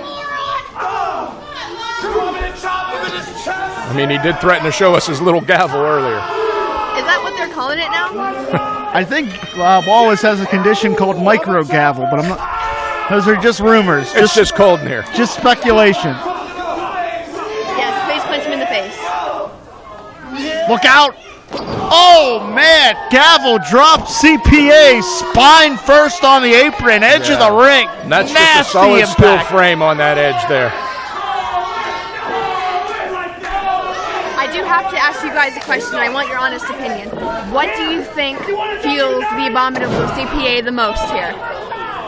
Well, certainly with the extensive resume he has, Combat Zone Wrestling, Absolute Intense Wrestling, Wrestle Pro, etc., to really expand into Pittsburgh, the place to do that is Ryse Pro Wrestling. If the CPA wants to branch out even further into Pittsburgh, this is the place to do it.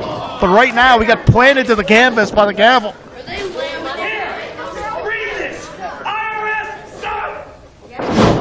Why is he talking about Mike Rotundo? He is not in the building right now. Don't know. Lateral press. We've had all kind of old-time references here tonight.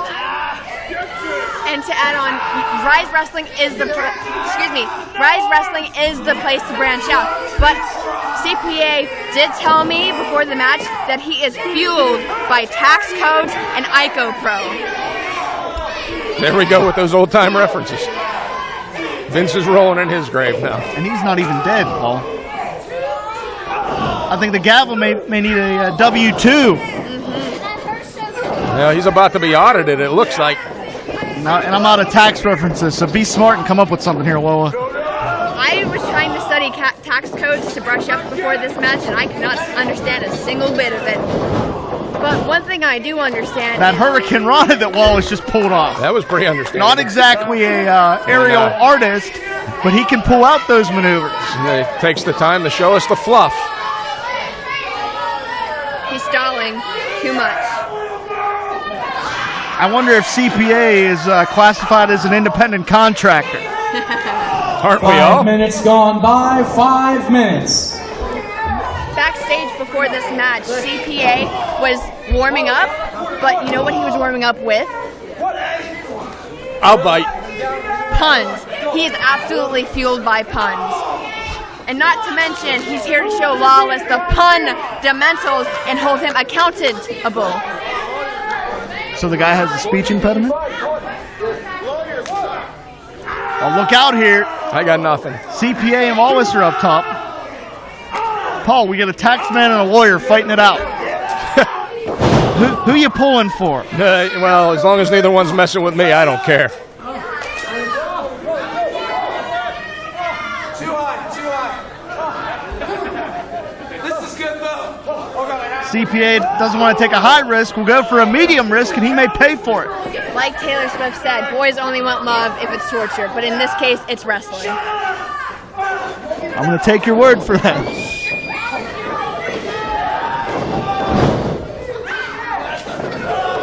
Sam Mushnick would be so proud of this. It's an old-time version of the Polish Hammer. You know, I saw a GIF on Twitter the other day of Ray Gunkel and Lou Thez, and it looked absolutely nothing like this, but CPA almost gets the victory. That was pretty close. Also, going back to your point, Ryse Wrestling is the place to be right now. It is so hot. It's so many accomplished wrestlers. It is very warm in here. It's a very hot night here in Lamont Furnace. Well, it's because CPA is up there. But I have to say, he does have the best glutes in the business. Young lady seems a little smitten with this young man. But like I was do you and CPA have plans, or is there something you want to tell Paul and I? I mean, But the thing is, Missile go drop over your kick. finances later, I guess. Ryse is the place. Is that what kids are calling it these days? Their finances? I mean, There's a pun for you. You want to talk about puns? Trying to keep up, Jim. I'm just trying to keep my up. financial offer. Wait, maybe? Moving on. CPA has an advantage. We seem to forget there was a match in the ring. We have Paul Atlas, Jim LaMotta, and future Mrs. CPA here, Lola Bradbury. I don't know. I don't move too fast, Jim. But Ryse is so hot, and Ryse is the place to be right now. If you want to get a start here in Pittsburgh, like you said earlier. And one thing with Ryse, we're always constantly seeing first-time matchups. And, I mean, CPA has wrestled a hot dog once, so maybe Lawless is... All right, that's enough. But we're going too far with these puns as Lawless drops CPA down, diving cutter. You may have him here. No. The abominable CPA kicks out. Auditing opponents one at a time. Speaking of audits, I think if Lawless got audited, it may be the end of his legal practice. There's got to be some shady business going on in there. Oh, he does work for Dewey, Cheatham, and Howe. CPA is taking a beating right now from Lawless. Going for the pump handle. We've seen a backbreaker, a variation out of this. Oops, CPA sliding behind here. Got an extension. Plants him down to the canvas.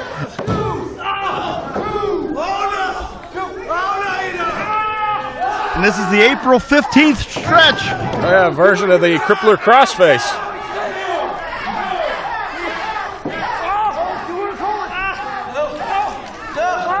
Lawless getting wrenched and contorted here. Yeah, but CPA made a mistake there. He did not have Lawless in the center of the ring. Lawless able to reach those ropes and break the hold. CPA unbuttoning his shirt. Lola is looking a little flush to my left here. Come on now. There's that Taylor Swift shirt.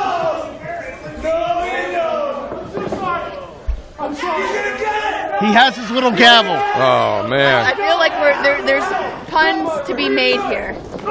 And he just hit him in a little gap. Oh, man. Look out. Lawless is always finding a way to cheat out.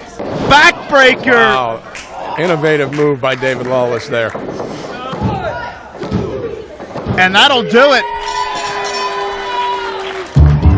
The Warrior has... Here is your winner as the result of a pinfall. The gavel, David Lawless, Esquire. The Warrior beat up the Taxman, but somehow I think we're all winners. I mean, to be fair, I don't think this is the last we're going to see in the Abominable CPA here in Ryse Wrestling. I'm sure you're hoping to see Mr. CPA very soon. Jim, come on. At least Paul is giving me a break on this. Wola, not Wallace. That's Wallace. You're Wola. Thank you for joining us. Thank you for bringing us up to speed on the debuting athletes here at Ryse Pro Wrestling. That's what I'm here for.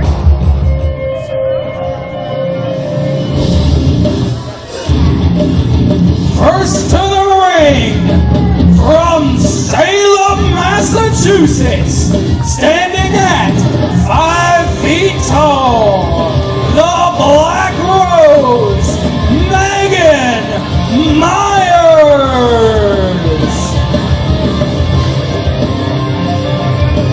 She is one of the most demented, one of the most tormented, and one of the most dangerous females on the Ryse roster. And one that has a mic right now.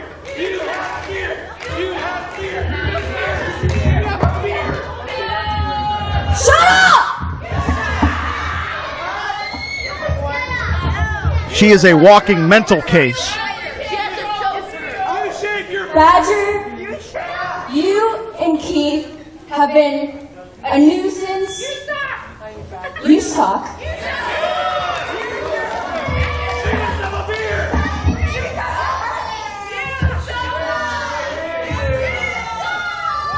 I think Megan Meyers kind of likes the crowd not liking her, I guess.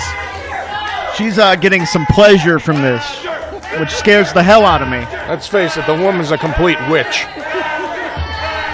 Are you done yet?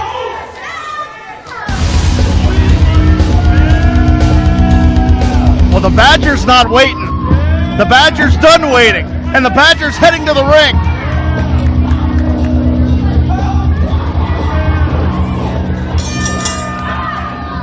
And the Badger is beating the hell out of the Black Rose. You know, and after what we saw earlier tonight, I can't blame her.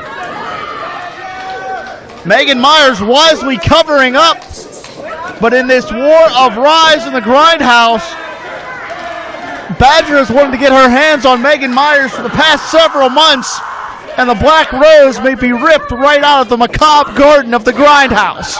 You know what? I don't know what the heck you said, or whether that was in the Old or New Testament, but what I can say is Megan Meyers has been playing mind games with Badger. It seems like it's been the whole theme of the Grindhouse for quite some time. Whoever they're with, playing mind games. And Meyers just slapped Badger in the face, who returns in kind. You do not want to exchange shots with Honeybag. Or claws. I guess that's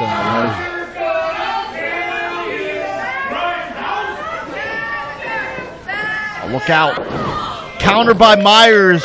Badger got over aggressive, and that's a theme we've seen all night, Paul. Grindhouse has everyone in Ryse so incensed that they're over aggressive. Grindhouse tries to exploit that. And again, here's some more psychological warfare. Meyers has the advantage and willingly leaves the ring. Yeah, they've been up in everybody's mind playing games all night long. Look at what happened earlier with Brandon and Kristy K. And, you know, Meg Meyers was a part of that. And to tell you right now, I wouldn't. Oh, wait a minute. Moriarty. He's not about to let her get away. We saw Moriarty get a win over Noir earlier, and he is not letting Megan Meyers worm her way out of here. Now, mind you, remember we talked about, I think, a little bit later in the night when it was him versus Christian Noir, all that green stuff, we still don't know what in the world it is, but there's a whole nother side of Lee Moriarty. I think he thinks he has all the Grindhouse numbers. Megan Meyers is stuck between a black dragon and a badger. She's got nowhere to go. Never thought I'd hear that. Oh, wait a minute, Noir just walked past us. He's going to even up the sides now. That macabre monster is making his way down to the ring. And these are some combustible elements. I don't know about you guys, but it seems like this event just keeps getting more and more bizarre as we go. Well, with the Grindhouse running things, is it any surprise?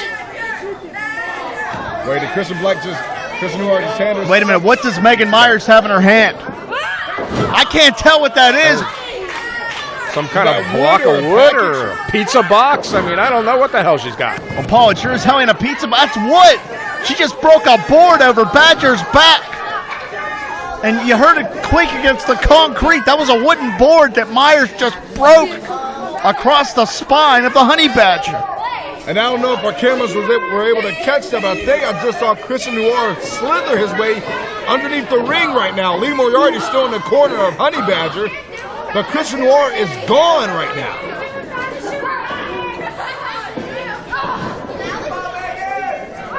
What in the hell is it going to take?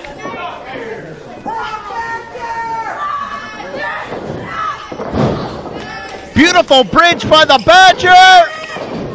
Oh, and Noir interjecting himself, but it's no DQ. It is the Grindhouse's rules. That's everything's perfectly legal. As wait a second, I think we just have Ganon. Wait a minute. And again, Grindhouse thinks they're going to take a hike, but the main event has something else to say about that. The reinforcements of Ryse have arrived. Badger launches herself off the apron, takes out everybody. I'm telling you guys, the more and more I see her, the more and more chaotic. Now, wait a second. Bruce Gray and Ron Mathis still suffering from earlier in the night, but they're coming out too, along with their opponents that are already out here, Ganon Jones Jr. and Duke Davis, the main event. Guys, I don't know about you, but I really don't think there's any order in this whatsoever. At this point, everything's out the door. Things are bubbling here. This is a very combustible situation as Mathis and Gray have now made their way down to the ring. And we have Meyers and Badger. Meyers just launches herself at Honey Badger. Cover here. Now notice that when we first started this night, Jim, we had two women in the ring, Megan Meyers and Honey Badger. Now we see on Badger's side, we have the main event, Ganon Jones Jr., Duke Davis, Lee Moriarty. On the other side, we got Kristy Noir, Bruce Gray, and Ron Mathis. What in the hell, literal hell, is going on? This has almost turned into an impromptu lumberjack match. Badger and Meyers are exchanging shots center ring. And Megan may be out on her feet here. Oh my God! A nasty neck breaker, contorting and twisting the neck. I don't know how Meyers was able to kick out there. Spiked her right into the center of that canvas. That was such an awkward angle. One thing that I've seen out of Honey Badger is she put a little bit extra grip into that, saying, you're not slithering out, I'm going to give you the full impact of this. She just muscled Meyers over that time, and again, heaves her to the concrete floor on the outside. Even already waving in the face. Now Megan Meyers looking at Ganon Jones Jr. Look out. Comes Kristy Noir from behind. And keep in mind, this entire matchup, this entire scenario is no DQ. Big spear by Honey Badger. Badger almost cuts Meyers in half. And Meyers escapes, but for how long? You know what, guys, from the ring to the floor, there seems to be a lack of control, per se, and I don't know if that's because we have a feral animal such as Honey Badger and a demonic entity such as Megan Meyers or what, but there's no control whatsoever in Ryse. Where have you been? There's been no control this whole night. Very true, Paul, very true indeed. DDT again by the Badger, spikes Megan Meyers. What? And Noir again pulls Josh Main out of the ring. He's put his hands on the ref. 5 minutes gone by, 5 minutes. He just assaulted the referee. And now Noir is attacking the Honey Badger. And it's all breaking down again. This war between Ryse and the Grindhouse. Final cut. Hey, just planted him. Watch out here. DDT. And that's the Bruce Gray specialty, but in comes the metahuman. Uh-oh. See you later, buddy. That's it. Talk about specialties. This entire thing is breaking down. That TKO from Ron Mathis. Watch out But here. here comes the apex of combat. It's a war. It's a war between Ryse and the Grindhouse. This is a matter of control versus control. That's it, I don't know Ryse about you guys, but I need to get paid better tonight, and I'm all in favor of Ryse right now. And here comes Brandon K. And we still don't have an update on Kristy. Right after Meg Meyers. Uh-oh, what is he thinking? We have absolute chaos going on over here. Brandon. What is he thinking? Now this is too dangerous. He's thinking, you guys should end my wife. Now I'm going to end you. Brandon takes out everybody. Wait a second. Shirley Doe from the far corner. Doe just came in the back door. Turn around, Badger. Megan's got the cane. Badger puts on the brakes. Oh! And lights her up. And she is beating the hell out of the Black Rose. But I don't think Badger knows that Doe is... Badger is incensed. Can you blame her? This entire night has reached a boiling point at this very moment. There's no control whatsoever. Badger wants to tear Megan Meyers to bits. Stunner! He got her. Night. Wait a second. In comes Doe. Shield's barely up. Wait a second. Turn around, Badger. No! Did Plants her. the same thing that he did to Kristy K. The silly head DDT. And it's no DQ. Don't have it in like this. Damn it. Unbelievable. Absolutely unbelievable. We have been seeing this craziness Here is all your winner damn as night. the result of a pinfall. The Black Rose, Megan Meyers. The warfare at Ryse sees the Grindhouse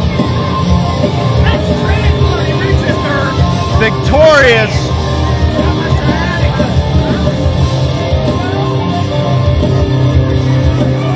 And on a night when you just thought it couldn't get any more out of hand, we just scratched another level in the depths of hell.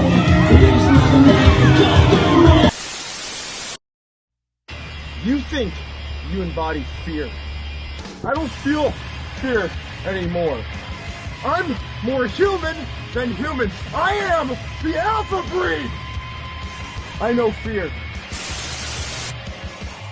First to the ring. Yo, what's up, Chloe? Are you kidding me? Are you kidding me? Get crap off there! This is what we get? Yep. Shut up! You shut up! Well, clearly there was an audio mishap. Yeah, it couldn't But happen this to a couple is nicer guys. the Ryse Tag Team Champions. System Elite, Ty Cross, Edric Everhart, who we saw go against everything we thought they stood for to obtain those very same Ryse Tag Championships. We've seen a very bitter, aggressive side of System Elite come out. And the discontent that these fans are expressing has been expressed across the board. Quite frankly, we don't know this Edric Everhart. We don't know this Ty Cross. But you can't argue with results, because one way or another, in the history books, System Elite, the very first ever Ryse Tag Champions, they sold their souls to obtain those championships, and who the hell knows what they would do to keep them. I mean, a W is a W and an L is an L, and like you stated, Jim, the rule book doesn't determine anything like that.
Drake, Braddock, and Lewis. They personify heart and determination. But will heart and determination be enough to wrestle away tag team gold? You have to think how much they've been looking forward to being with each other since the previous Lewis concussion. And so many times we saw, so many times that the crowd wouldn't want both of them together. But based on Lewis being out, he had to try to look at other partners in order to try to get the job done. Still fell short. Now they're finally back together. I think they've been waiting for this. It's all about, can they capitalize on it? That's the main thing. Can they capitalize? It'll be a big upset if they can.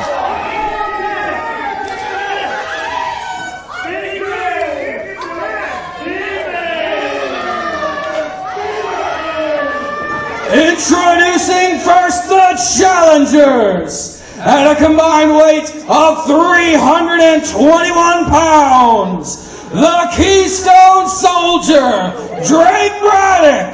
The Mathlete, Lewis. Military Intelligence.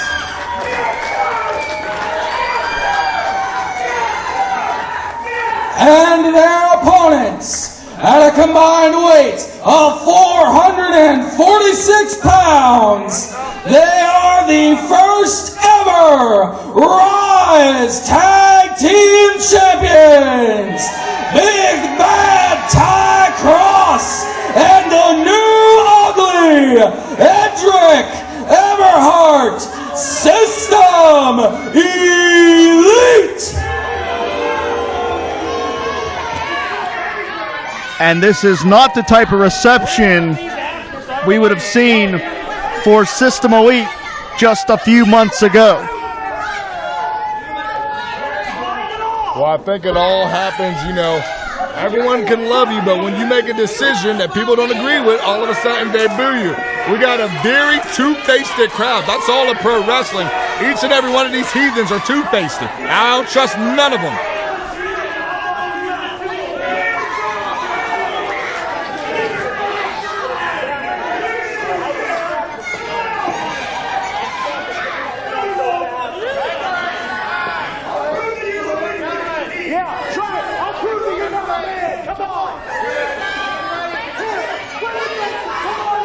And the crowd doesn't like them whatsoever. You need to respect your champions. Well, finally we have a bell to get this one officially underway. Lewis and Drake Braddock square off against Ty Cross, Edric Everhart, with the tag team championships on the line. Lewis avoids the contact. You'd have to think for Lewis, a man that's coming back from an injury. He was concussed at the hands of Golden Sheik International. Will there be any lingering effects for Lewis? Well, so far I don't see any. Because we called System Elite the standard of tag team wrestling in the tri-state area. I don't want to sell anybody short, but quite frankly, Military Intelligence will have to be on their game 100%. They will have to have their best night as a tag team if they have any shot of wrestling away the tag titles. And how much rust is Military Intelligence going to have? They have not teamed in quite some time.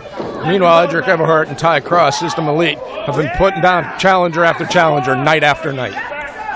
The eccentric nature of Drake Braddock really allows him to be embraced by this Lamont Furnace crowd, but make no mistake about it, Ty Cross and Edric Everhart will not be impressed with the bullet catcher.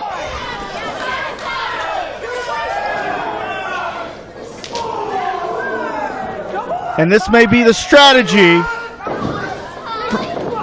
for Drake Braddock to stick and move, to try to use some speed against Ty Cross. Shoulders down.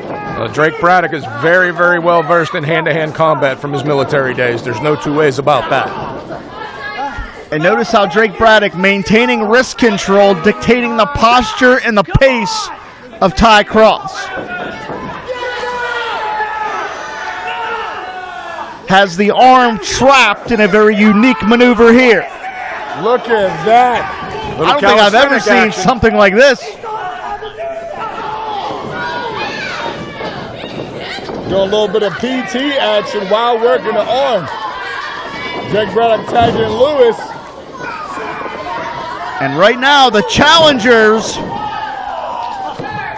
are taking the champions to task. And I remember one question that you asked a little bit earlier, Jim. Will the ring rust perhaps play a factor that we haven't seen them tag together in quite some time.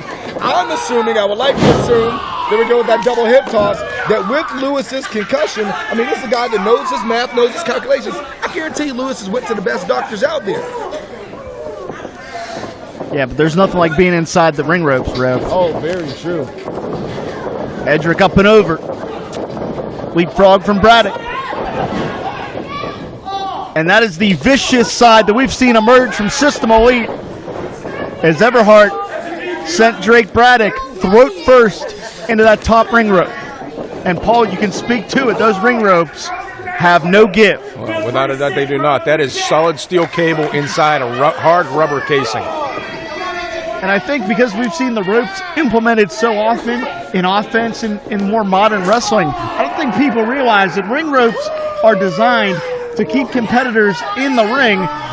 And while we have those four in the ring, Calvin Couture has quite literally just pulled up a seat in the entranceway. I'm not really sure what this is all about. We know that Golden Sheik International is always looking to scout competition. And clearly that's what Calvin Couture is here to do, as we see Ty Cross execute the snap suplex and did not get enough body-on-body contact in the lateral press. No, but notice the torque in which he applied that suplex, snapping over Drake Braddock as hard as he could.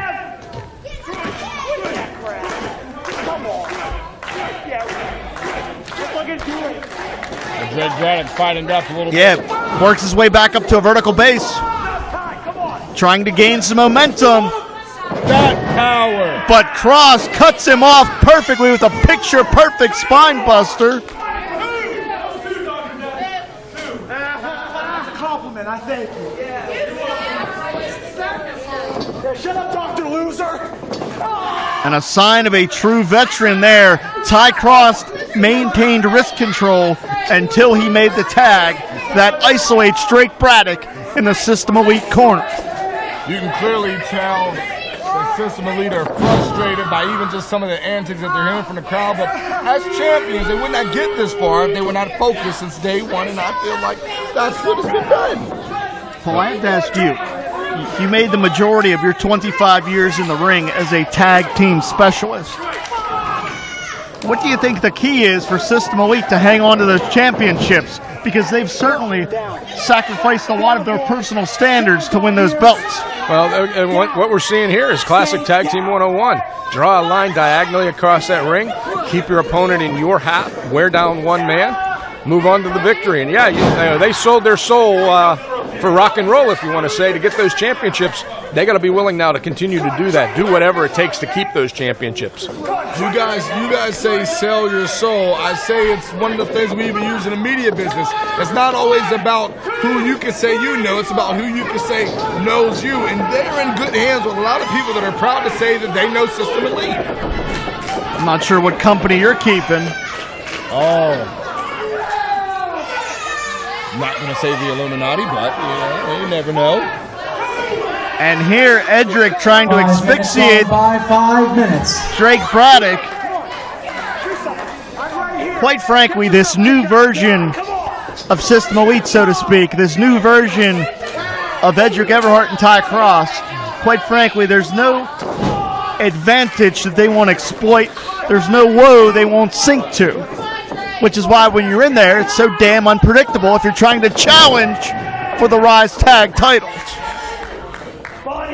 And I've cut a few corners in my career, and I'm not gonna lie about that. I was more of a sinner than a saint. But again, if you want to be on top of the ladder, sometimes that's what you got to do. I'm not saying I always agree with it, but it's what you've got to do. See, I told you, I started to like Paul just a wee bit more. Now, Jim, I'm still working on you, buddy. I'm still working on you.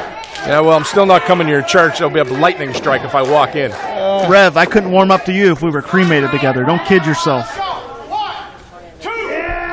And look at this roughhouse tactic of Ty Cross raking his forearm across the face of Drake Braddock.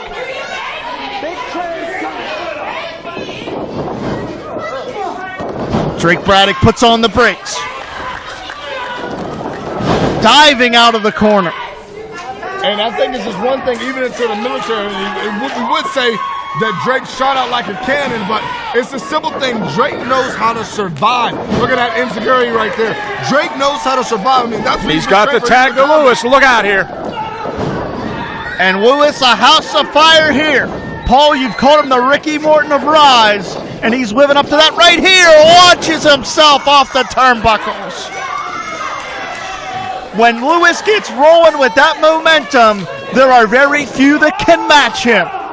It's like something that comes out of Lewis that a lot of people underestimate. Well, he's hulking up here now. I think he calls it nerding up. And he's going to work. A pair of big body slams by Lewis. I didn't even know he had that much muscle. He must have drunk his milk.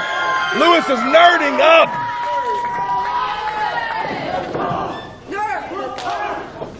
Lewis could be just moments away from winning his first championship gold here in Ryse. Cover! This could Got be him. it. Got the leg hook. New champ! Man, you don't get any closer than that. Mere inches away from new Ryse Tag Team Champions. And I'm here to tell you guys, whether good, bad, or ugly, the energy has been both on each polar opposite spectrum. This is only energy you can feel personally right here. You can watch it all you want on TV on your computer. Hold on. And again, inches away. If it wouldn't have been for Everhart interjecting himself, Lewis may have gotten a 3 We would count. have new champs right now. Absolutely, Paul. And it's breaking down here. In comes Drake Braddock as Calvin Couture This is making his sad. way to ringside. Slowly inching his way down. And for some reason, I don't think Couture has good intentions. What in the world? And what the hell was that? He just sprayed something into the eyes, some aerosol into the eyes of Lewis. Oh, my God.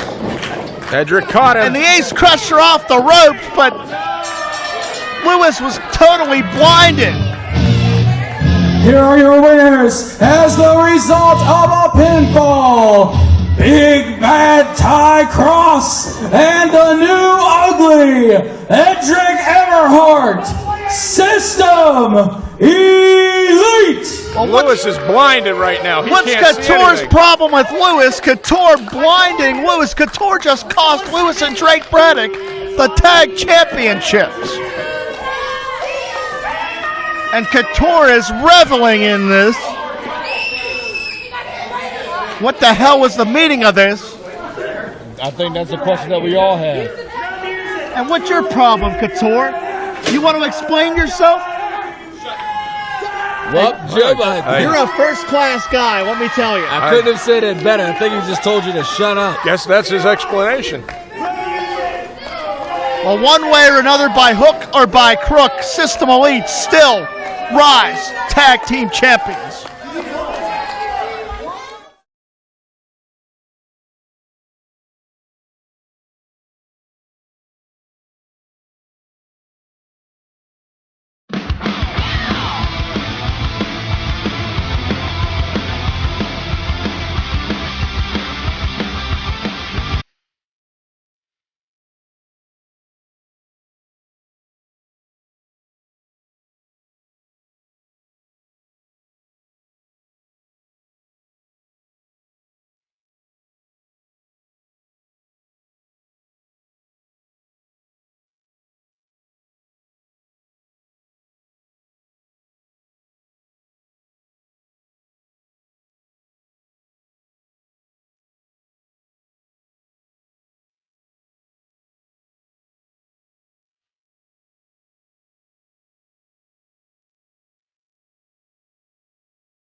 He may have the biggest heart in Ryse Wrestling. He is a charismatic, unique athlete, and what a story it would be if Keith Haught leads this building as the Ryse Grand Champion. Keith Haught is the ultimate underdog going up against our Grand Champion, two-time Grand Champion, Matt Conard. I think Paul can say, we're looking at both of this. There's a lot of potential within this feature presentation. Paul can agree. Jim, you've been around for quite some time on this side of the table. We can say in this business, we say never say never. And I think that's going to be one of those times right here tonight.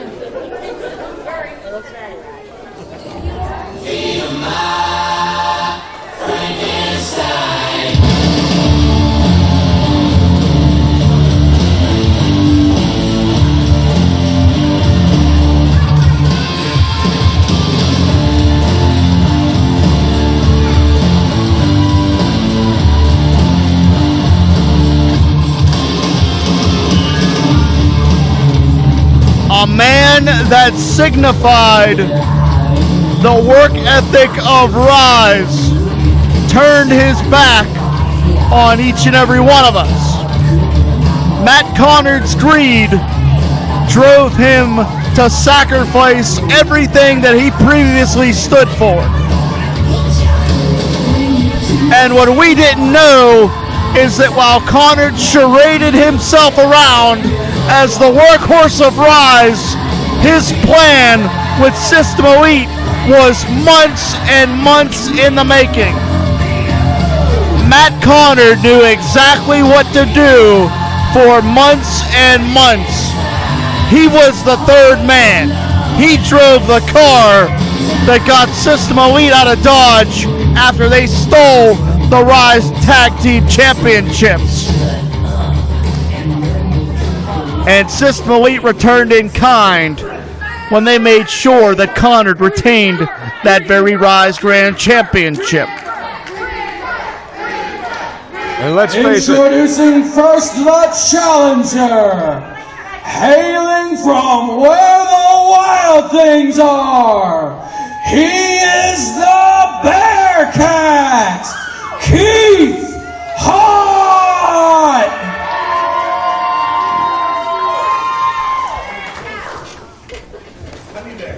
And his opponent, hailing from Derry, Maine, weighing in tonight at 215 pounds, he is the Ryse Grand Champion, the Reaper, Matt Conard.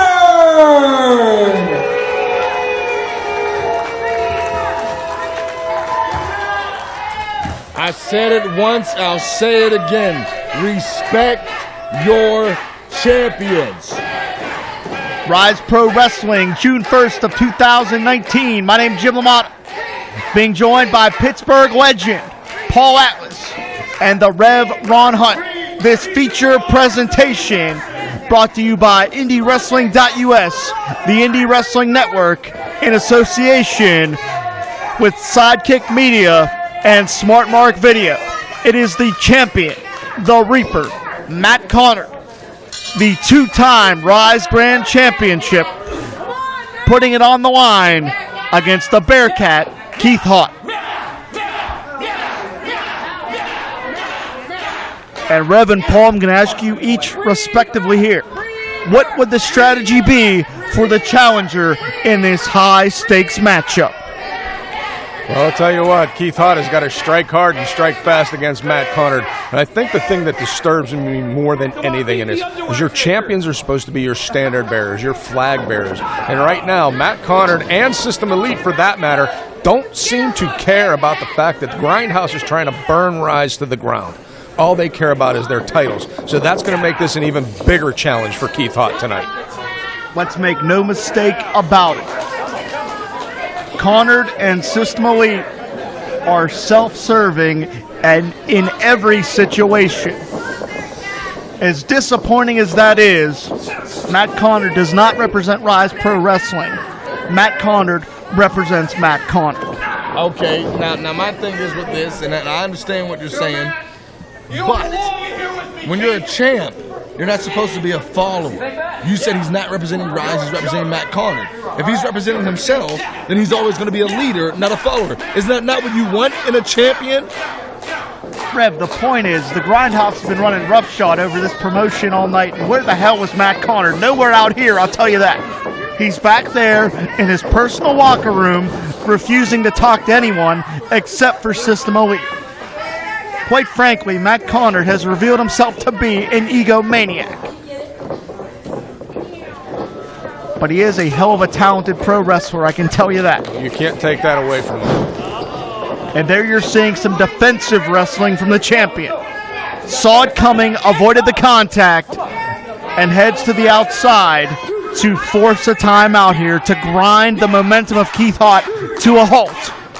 I know a lot of people disagree with the actions of Matt Conard, and I think I'm on the other side of things with Matt, but I can't take this away from Keith. No matter where Keith is, he wants to represent and fight for where he is at. In particular, right here with Ryse, he wants to represent the company of Ryse. Like we've been talking about, this whole night of events has been helter-skelter. I believe that Keith feels that if he has any say as a champ, we can change some things around. And you saw Keith Haught, very energetic. He's feeling it. It may be the Bearcats' night. But he is in for a hell of a task against Matt Conard, because as much as I don't like his attitude, Matt Conard is a top-tier professional wrestler. Don't be fooled by the look of Keith Haught here. As the late, great Dusty Rhodes used to say, don't judge a book by its cover. This man is a pretty good athlete, despite his exterior look.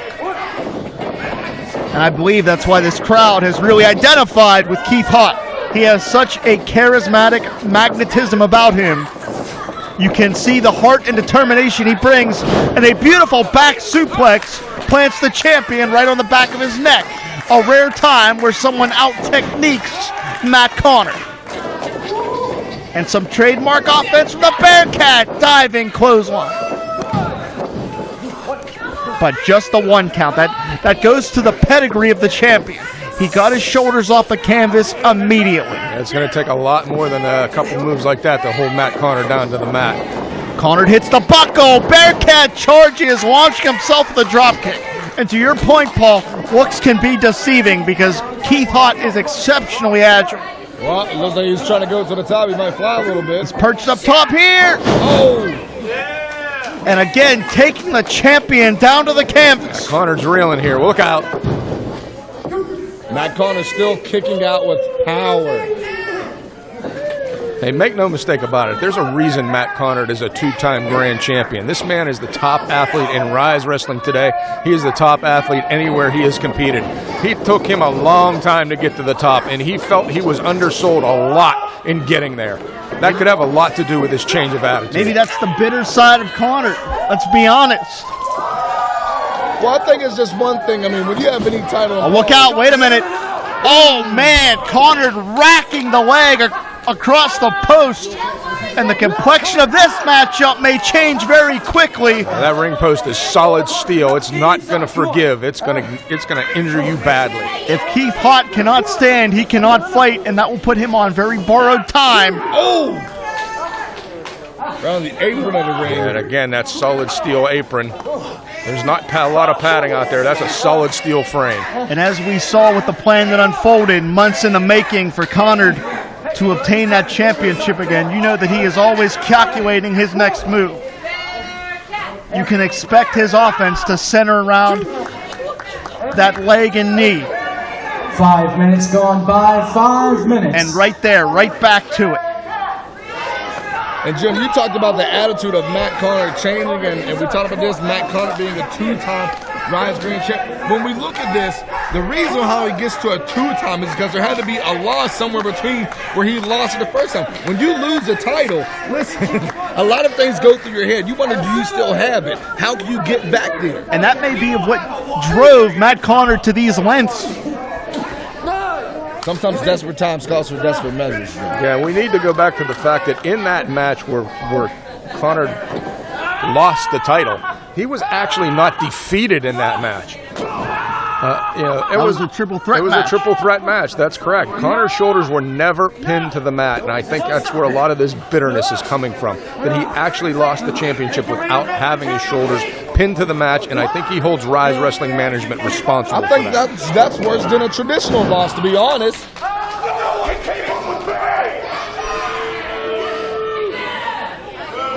And for those that are unaware, Keith Haught comes into this matchup having never been defeated by Matt Conard. That's a very good point. The one time they met previously, a few years ago, outside of Ryse, obviously, because it was before the creation of Ryse, Keith Haught had Matt Conard's number. You have to wonder, does that play into the mindset of the champion here? Will there be any paranoia for Matt Conard? I think whenever you have some gold, and Paul, maybe you can stretch this out for us, but whenever you have some gold, I mean, if you're not paranoid a little bit, then there's something wrong. You always got to keep your eyes on the swivel. Oh, there's always paranoia once you reach the top of that mountain, because you know, well, there's a ton of competitors trying to, hold on. You know there's tons of competitors trying to chase up that mountain to get you. You are always looking over your shoulder as a champion. And you can see how the punishment that Keith Haught has sustained is taking its toll, because as Keith Haught went for that slam, the the leg went out. And like a shark, Conard gonna target the leg. He's trying to go for a figure Cradle! four. Look out. Shoulders down! Conard with a sense of shock. He almost got caught for a sleeping. backslide here. So close. Oh! And just like that. Like a pit bull just diving at the injury, clipping the knee again of the Bearcat. And as tenacious and as much heart as Keith Haught has, it may be a matter of time here. To have an injury at this stage against a championship competitor like Matt Conard, like him or not, is not a favorable situation for Keith Haught.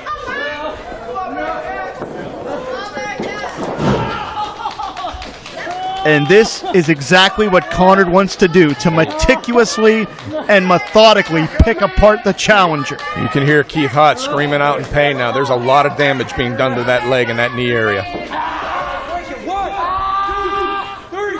And the champion trying to rearrange the facial features of Keith Haught, which again is something we would not have seen, prior to this incarnation of Matt Conard. Keith Haught can't even stand here. The ref's got to think about stopping this match. I'm just going to say that, Paul. I understand this is a championship matchup, but referee Nick Davidson may need to call this one. You can hear Keith yelling out not to stop the match. He may want to live the fight another day, though. Paul, you know as well as I do, Keith Haught will never give up, and that may be the problem, because we do not want to see Keith Haught have his career ended at the hands of Matt Conard, who would consider it a perverse accomplishment to end someone's career. Exactly, and even if he would pull out... Shoulders down! Are those both? Well, Jim, pride always comes before the fall, I tell you that. Cradle, shoulders down again! 2.5. Conard avoids the contact. Conard bucks off. Keith, wait a second. Up and over. Uh-oh. Keith trying to hang on. Oh, nobody home there. Conard avoids the contact. And imagine if that would have made contact, guys. I mean, that could have very well easily broken a few ribs. Made it hard for Conard to breathe, if not finish the match and retain the title. Look out here, going for a figure four leg lock. And 10 minutes gone by, 10 minutes. Here is some wise wrestling, because this predicament right here puts Keith Haught in a submission and pinfall predicament at the same time, because he has to keep his shoulders off of the canvas while he's writhing in pain. And again, it's no accident, no coincidence that Matt Conard chose this particular maneuver to employ here. Oh no, Matt Conard is definitely a wise athlete. He's done a lot of damage to that knee, and now he's trying to put Keith Haught away here. But Keith is not giving in. The Bearcat trying to reach down into his soul, trying to summon the energy. He's trying to pull a reversal here. He got it. And he reverses Matt Conard. Now the pressure's on Conard's knee. Can the champ hold on, or will he tap to Keith Haught? Egg on the face of the Reaper. He almost did. He almost did. He was inches away from tapping out. And we talk about that extra drive. Almost barely getting to the ropes. Talk about that extra drive, Jim. That reserve that's in the tank. I mean, it's the adrenaline we're talking about here. Both men now having a lot of trouble getting back to their feet. Jim, I know you mentioned before the heart of it. I can't help but to go back to one of the guys that inspired me to get in business. Eddie Guerrero just watched the video a little bit earlier on social media. He said, if you don't do it for what you're doing based out of your love and your heart for what you're doing, why do it? You won't last long. And that's what Keith is fighting on right now. I think he's fighting on straight heart. What a matchup. What competition for the Ryse Grand Championship. These two are leaving it all in the ring here. They're just slugging it out now. Who wants it more, gentlemen? Exactly. That was going to be my next thing. Took it right out of my mouth. Who wants it more? This is a testament of will, Jim and Paul. Yeah, without a doubt, win, Keith lose, or trying draw. to rally. Whichever man wins this match, they all left it all on the mat. Both competitors here tonight. Keith shoots him in. Conard hits the canvas yet again. The challenger finally reeling. And plants Conard down to the canvas. This could be Keith's chance. Keith's going on pure adrenaline right now. He may have only one chance to take a swing for that Ryse Championship. Throws the senton on one leg. Back press. Oh my God! You cannot get any closer than that. Inches and inches away. So close.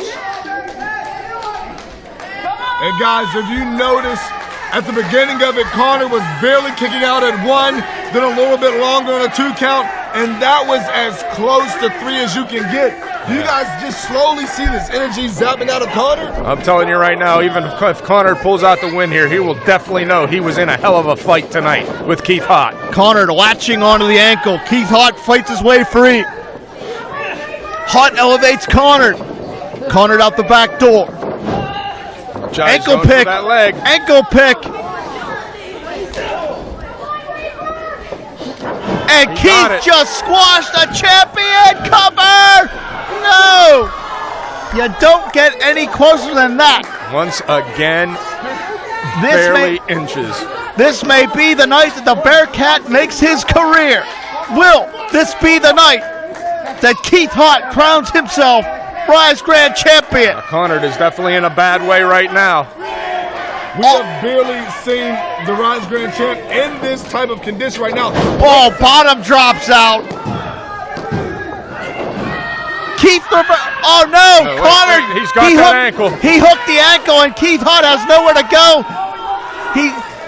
He sustained damage to that ankle the entire matchup. And Keith Haught is writhing, screaming in pain. Fighting it as much as he can. Matt Conard wrenching and twisting on the ankle. Keith trying to get to those ropes to break the hold. He got it.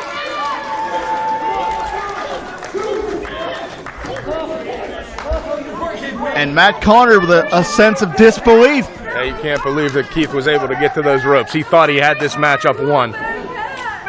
And at this juncture, does the Bearcat have anything left? Can Keith Haught summon anything else?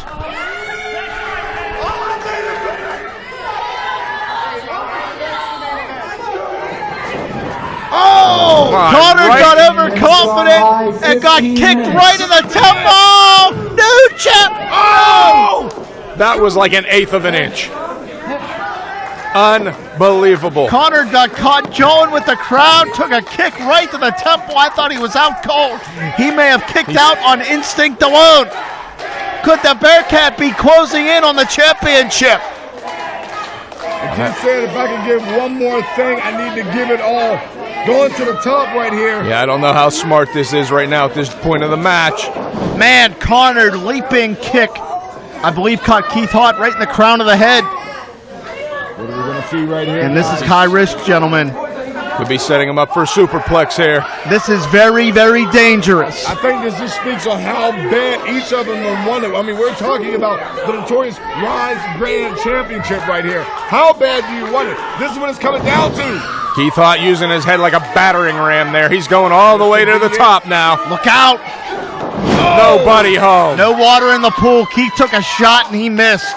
Conard smelling blood. Oh! Bicycle kick. Could he retain? No! You know what, guys? Despite a chaotic night, it feels like from beginning, what we're coming down to right here for this Grand Prix presentation is what it's all about here at Ryse Wrestling. Heart, desire, how bad you want it, grit is what we're seeing tonight, guys. Yeah, no matter who wins this match, I'll tell you what, both athletes deserve it. They've given it all here tonight. Oh, definitely. Wait a minute, what's Conard doing? Conard has the championship in a steel chair. Now this matchup is not a no disqualification matchup. This is a traditional championship matchup. Nick Davidson intercepts, doing his job as an official. That's right, we're not going to have it end that way. And Conard he used the championship instead while Nick Davidson was disposing of the chair. And again, he latches onto the ankle locked in tight. after using the championship. After using the championship. And I don't know how much I don't know how much longer Keith Haught can hang on. Conard's trying to break Keith's ankle. Well, Matt Conard used that championship. He put it right to that leg that he's now targeting on right now. Wait a minute here. He may have passed out. He's out. Referee's calling this. Let go of the hold here. Conard's going to try to break Keith's leg. I think Nick Davis has called this match. As the result of a submission, the Ryse Grand Champion, the Reaper, Matt Conard!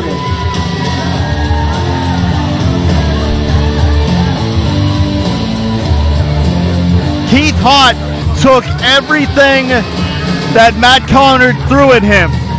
But a shot with that championship title allows the Reaper Matt Conard to steal another victory, to again manipulate his way to retaining the Ryse Grand Championship. Gentlemen, it has been a hellacious night. We have to sign off for IndyWrestling.us and Sidekick Media in association with Smart Mark Video. For the Rev Ron Hunt, for Paul Atlas, my name's Jim Amata. Join us back here for Uprise, June 28th. This is Ryse Pro Wrestling. We'll see you next time.